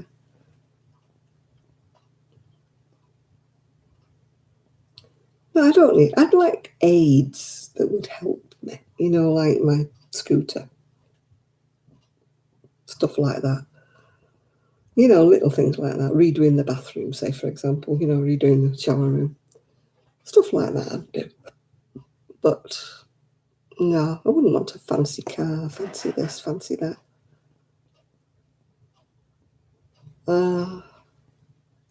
I've been on a plane. It's not something that I would rush to. To be honest, I don't like the atmosphere in the plane. I don't like what I call canned air, you know, recycled, regurgitated air. And I'd be even more wary of it now with the COVID, because you don't want air that's circulating round, that's been round everybody in the plane before it gets to you. I want to use the oxygen mask all the way there. Oh, our charity shops are tiny. I can't understand how big the charity shops or the thrift shops are in America. I can't understand how big they are. Over here, you know, the money goes to charity. The money doesn't get paying staff or anything like that. You know, the little charity shops in Cleveland here, they're all shut at the moment. And I believe there's charity shops in Fleetwood, although I've not found them yet. Obviously, they're all shut until April the 26th, I think. That's if Boris doesn't do any more shenanigans like he normally does.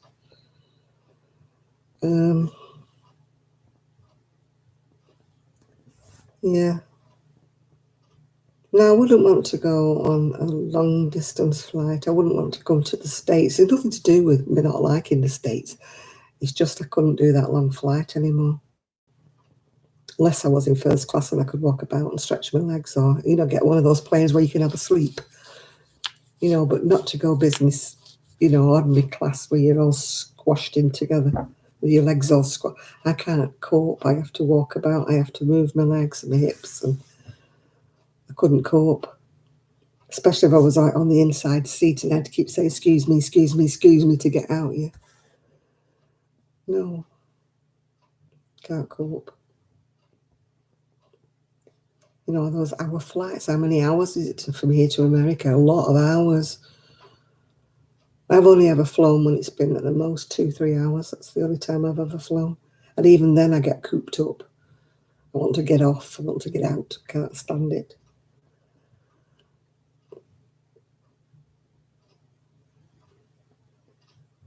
I wouldn't mind going to like Europe, but it's just like 2 hours away. Yeah.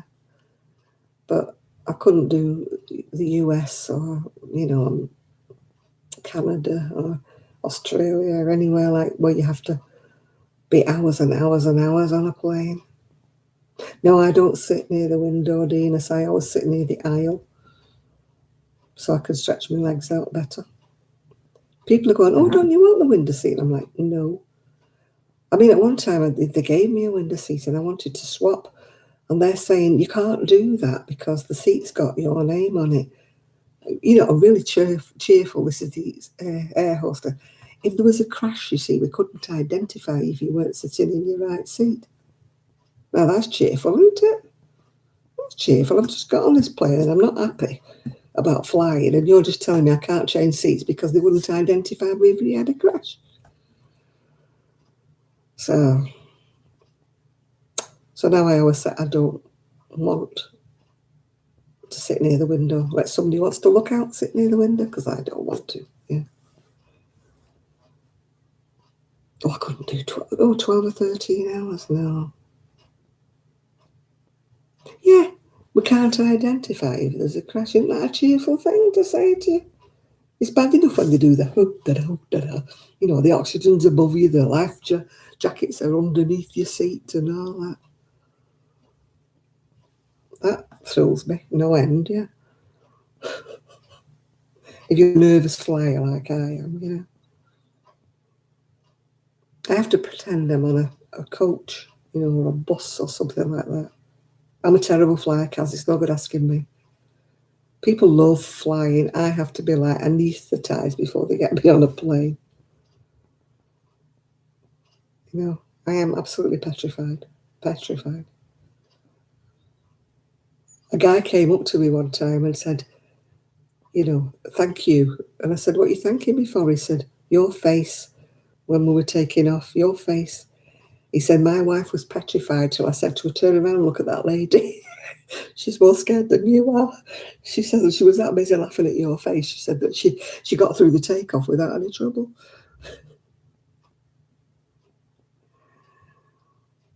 Yeah. Oh, yeah, the stewardess did say that to me. If you're not in your right seat, we can't identify you if there's a crash. Thank you very much for telling me that. But yeah.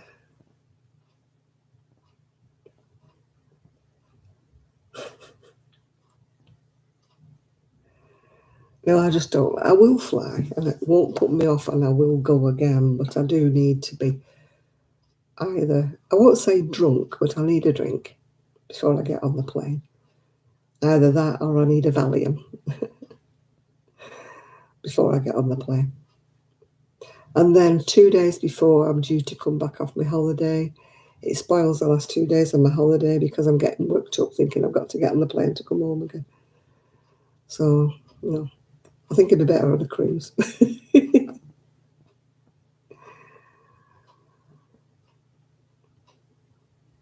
Yeah, I mean, I only had one, Kaz, not by choice, but I only got given one.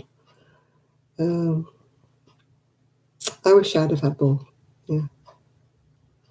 I would have liked a girl. I think girls are more to their mothers, aren't they? Boys leave home when they get married. You know, girls always got a mum, but a boy, no. Boy has to answer to his wife. So, yeah, those times. I mean, I've got my niece, yeah.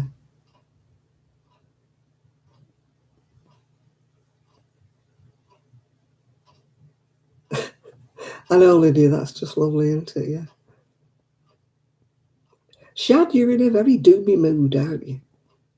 We must enjoy what time we've got left. I'm going to be here for a long time, just because I'm having a gloomy day or a gloomy week I've had. Yeah. I'm going to be here in 20 years' time, she said, fingers crossed. I'm not planning on going anywhere soon. No, that's a terrible thing to say, Lydia, isn't it? Saying it didn't heal right. I'm not very outgoing, Kaz. People think that's surprising of me. I can sit on here and chat to people for hours on end. And yet you tell me to go into a room where I don't know anybody and I don't want to go. Yeah. I find it very, very difficult. I'm going to be going to some knit clubs, hopefully. But I'm going to have to really steel myself to actually go, because I'll be walking into a place that I don't know anybody and they'll all be strangers. So I'll find that very difficult. Healthier? Maybe because I don't moan as much.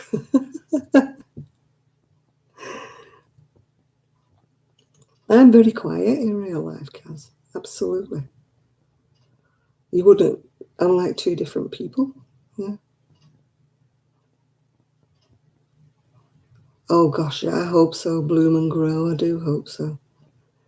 I'll feel better when this place is decorated and I can get my sofa out the garage, my new sofa, and put my coloured cushions on and put my throw over the back of the sofa, you know, with all the squares that people made for me.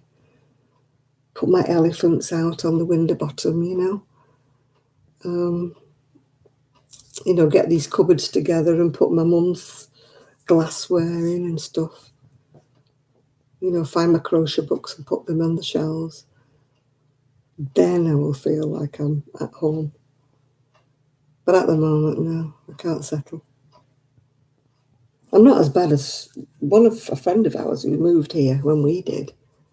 He's already put his house up for sale and going back again where he was from. Can't settle, doesn't enjoy it, doesn't like it.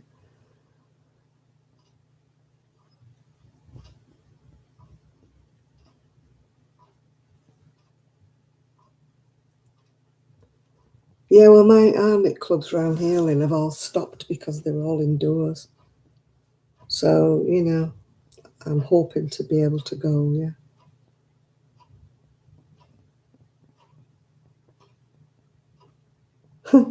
That reminds me of the nurse I had when I gave birth to my son. She's going, oh, stop screaming and keep pushing. And I said, have you got any kids? I said, have you had a baby? And she said, no. I said, well, stop telling me what to do then. It doesn't hurt, she said to me. How can a woman who's not had a baby tell you it doesn't hurt? Thank you very much, dear nurse.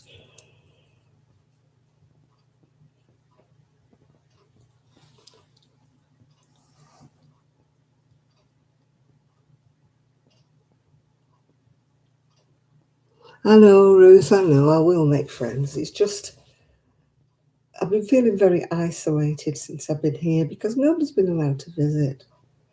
We're not allowed to. I used to see my niece every week because she used to do my shopping. And she was kind of like my carer. So she was allowed to visit me even, with the COVID restriction. But I haven't seen her since we moved. I haven't seen Sue, I haven't seen Kelly, I haven't seen anybody, Yeah. And I think if it had been different, if it hadn't been for COVID, people would have visited me. We would have had friends coming and stuff. But we feel, it's been the same, my son and that, they can't have family and stuff, yeah. Yeah. Hi, Teresa. You've been listening over here. When I can get my own things around me, Lydia, I think I will settle, yeah. I just feel like I'm camping in somebody else's house at the moment. Oh, you're still giggling over the veggie dog? Or the one who eats grass? Yeah. It's just, look at the state, look at this place. We've got where the damp came through on the ceiling. We've got horrible, horrible, shiny grey walls. A bit's missing. you know. We've got all the plastering there that needs to be done. We've got, oh God, you name it. It's just a mess everywhere. I mean, look, even got paint splatters on the wall. It's thrilling, isn't it? And I've got paint splatters on this wall here somewhere. Look, paint on this wall. I'm supposed to be choosing colours. Don't like any of them. So, you know, wonderful. Yeah, and because of COVID, like, workmen are not coming. It's hard to get people to come. You know, they've got people off sick. They've got people, you know, everything you want doing is taking twice as long. Like when we moved here in December, middle of December, yeah. Do you know, I've even got homesick for the wood panelling. That's how bad it's been. At least it was homey. It was homely. Not that I would want wood panelling. I can't open my bottle. Why do the screw buckles so tight? I can't undo it.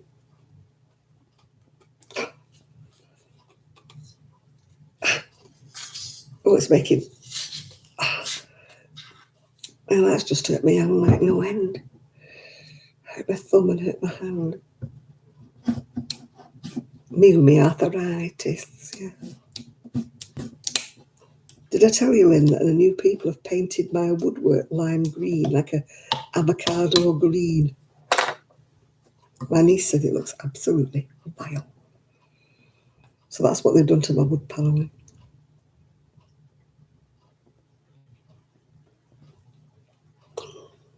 I thought they would have took it down and just replastered.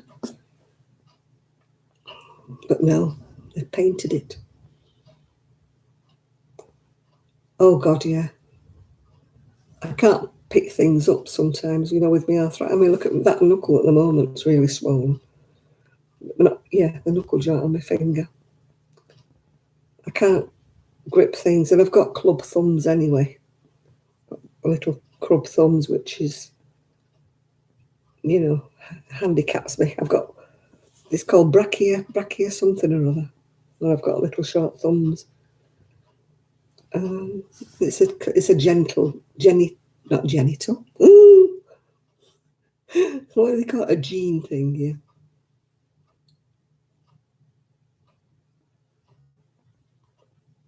Yeah, I could have understood it if they'd painted it like a pale shade. But it had so many layers of varnish on that wood. How the heck they've got paint to stick on it, I don't know. Because I'd thought about painting it, because I couldn't afford to take it down and have it all replastered. But, you know, I got told, oh, you've got to take the varnish off, you've got to sand it down, you've got to treat it with it, something or other. So I just never bothered. Because if you remember my dining room, my ex-husband had put it on the ceiling and down one wall. Must have thought he was on board a ship. Sandy, yeah, I mean, I'll say that for my ex-husband was when he did a job, he did it properly, but it took him forever to do it, yeah. So he put coat upon coat upon coat of varnish over that wood. And I think it was even yacht varnish at the end, which is a bugger to get off. Well, maybe they put chalk paint on it, I don't know. And he's just went past and she was horrified because she said it looks absolutely... She said, if you went past, she said, you'd puke. She said, it's terrible colour. So it's not even nice. They've still got my curtains in all the rooms, even the horrible red ones upstairs that I put up there. Whatever. It's not exactly lime green. She said it was like a light avocado green. So I don't know what colour you'd call that.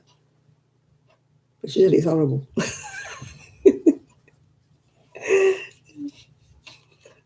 She said she didn't like the wood, but the wood was better. Yeah.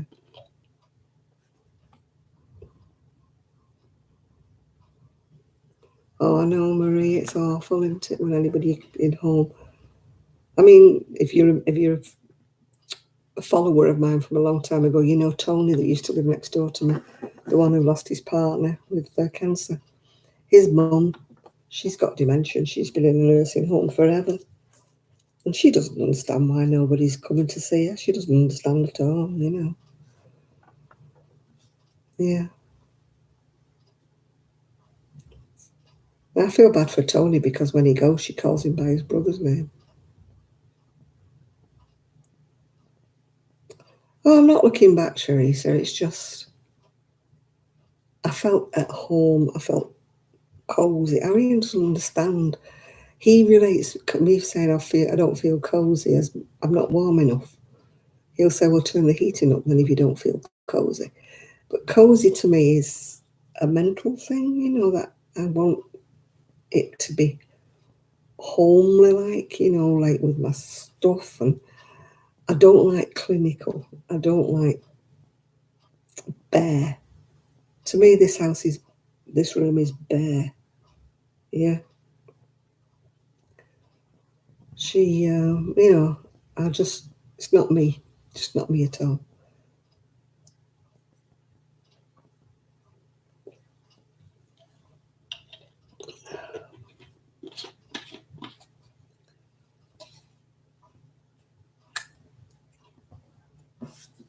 Well, I lived there 52 years, Teresa. It's a long time to be in one house. I got used to its creaks and its groans and its little quirks, I suppose, you know. Here, I can't get used to the wind that rattles through everywhere and it's so noisy. Last night, I didn't get to sleep hardly at all, for the wind was howling and rattling and, you know.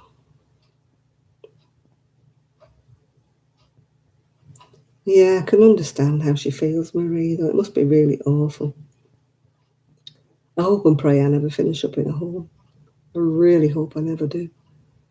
But you don't know what's around the corner, do you? So,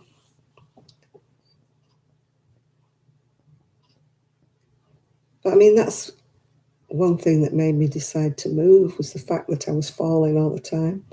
I couldn't do the stairs without a great deal of difficulty where I was living. And I was terrified. I almost fell down the stairs so many times. I just managed to save myself at the last minute, you know. And I thought, if I carry on living here, it's going to, I'm an accident waiting to happen. And I fell that many times in the house and I couldn't get up. And I thought, no, I can't do this as I'm getting older. Much as I love to stay in my house and much as I said they'd carry me out, it got to the stage where I couldn't even walk up the street because it was a hill. I just felt like I was shut in, you know. I would, you're right there, Bloom and Grow. We didn't. Yeah, that's how I would have ended up in a home then, because there wouldn't have been room in where my son lived before. There wouldn't have been room for me. I mean, they said they would have made room for me, but I would have been like just shoveled in a little room with just a bed kind of thing, because that's all they would have had room for. Not any of my stuff, you know. So, you know, yeah, the house had been walk-inable, you know. We didn't think it was as, well, it isn't, it's as bad as it was. It isn't. It's just that it wasn't us, you know what I mean? We wanted new kitchen, we wanted new this, we wanted new that. A lot of the things didn't need doing, but we wanted to do them to make it like homely. But it's just unfortunate like that this room's kind of been the last room and it's nobody's fault. It's just the fact that we had to wait weeks and weeks for this fire to be fitted. And obviously we couldn't decorate or even think about carpeting. Everything's been chosen. Wallpaper's been chosen, paint's been chosen, carpet's been chosen. The only thing I haven't chosen is I haven't chosen the curtains yet. I've even got a sofa, but that's in the garage at the moment. Because I didn't want to put it in here while they were going to be decorating and stuff, you know. I mean, if they're going to splatter paint on anything, they can splatter it on, you know, that settee that's there. because that's leather and it will clean up. But where mine's velour, my sofa's velour, like a velvety stuff. So I can't wait. Can't wait. I should think probably in another 3 weeks you'll be able to see a big difference in this room. It won't have got the tweaks because I need to buy more of those Kallax, whatever they are units from IKEA. Need to get more of those. These are my son's that he's like donated to me, but there's only a couple of them and there's not enough room to go around where I want to put them. But I can't order them yet because there's no point in them being delivered if we've got nowhere to put them. The garage is like, what's it called, that Tetra, where you have to take something out to get to something. It's absolutely full to the gunnels, We couldn't put anything in that garage if we wanted to. It's, oh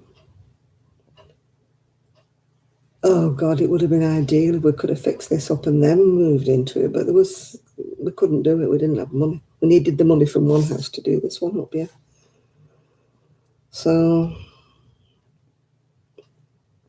yeah, it's all a question of that, yeah.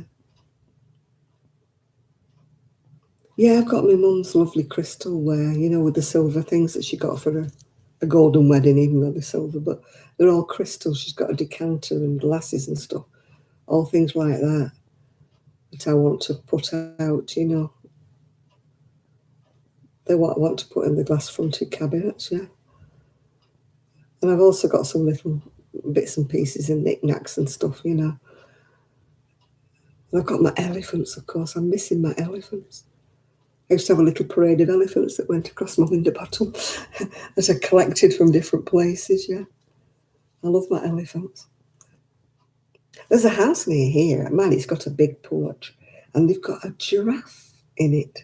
Absolutely gorgeous big giraffe in the porch. But we don't have a porch, so we don't have anywhere to put a giraffe. My daughter-in-law loved it as well. I said, have you seen that giraffe? She went, oh, it's gorgeous, isn't it? Beautiful. It will stand about 6 foot tall. It's a lovely thing. But we've nowhere to put one if we got one. Yeah. Oh, well, I'm not going to switch it on, Lydia, so I might eventually move it. But it's just horrible, isn't it? Look at that. It's so modern. It's not in keeping with the way I have thought about the light, but it's not. Hi, Tammy. It's not staying altogether. It'll stay for the moment. I'm not bothering about that because I won't switch it on. So it's not being switched on. I mean, I've switched it on now because the light's so poor in here.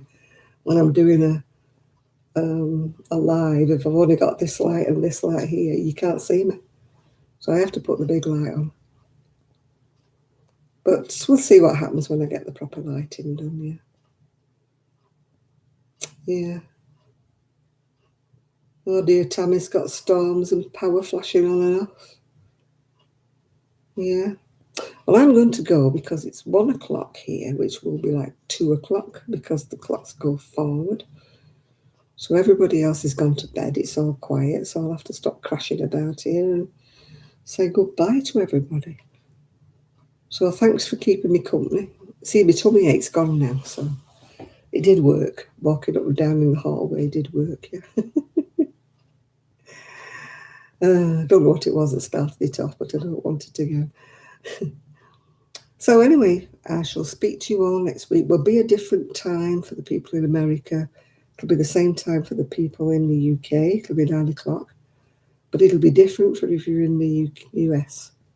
I'll be back to where I was 2 weeks ago, yeah. Right, Chris. See you later. See everybody later. I think Miguel's probably gone to sleep again. Just keep your fingers crossed. Everybody keep your fingers crossed that my wardrobe man turns up on Monday and that the man who's going to do the ceiling turns up on Monday. So everybody please keep your fingers crossed. So upon that I shall say good night. So to everybody, good night, everybody, and I'll see you all next week. Bye now.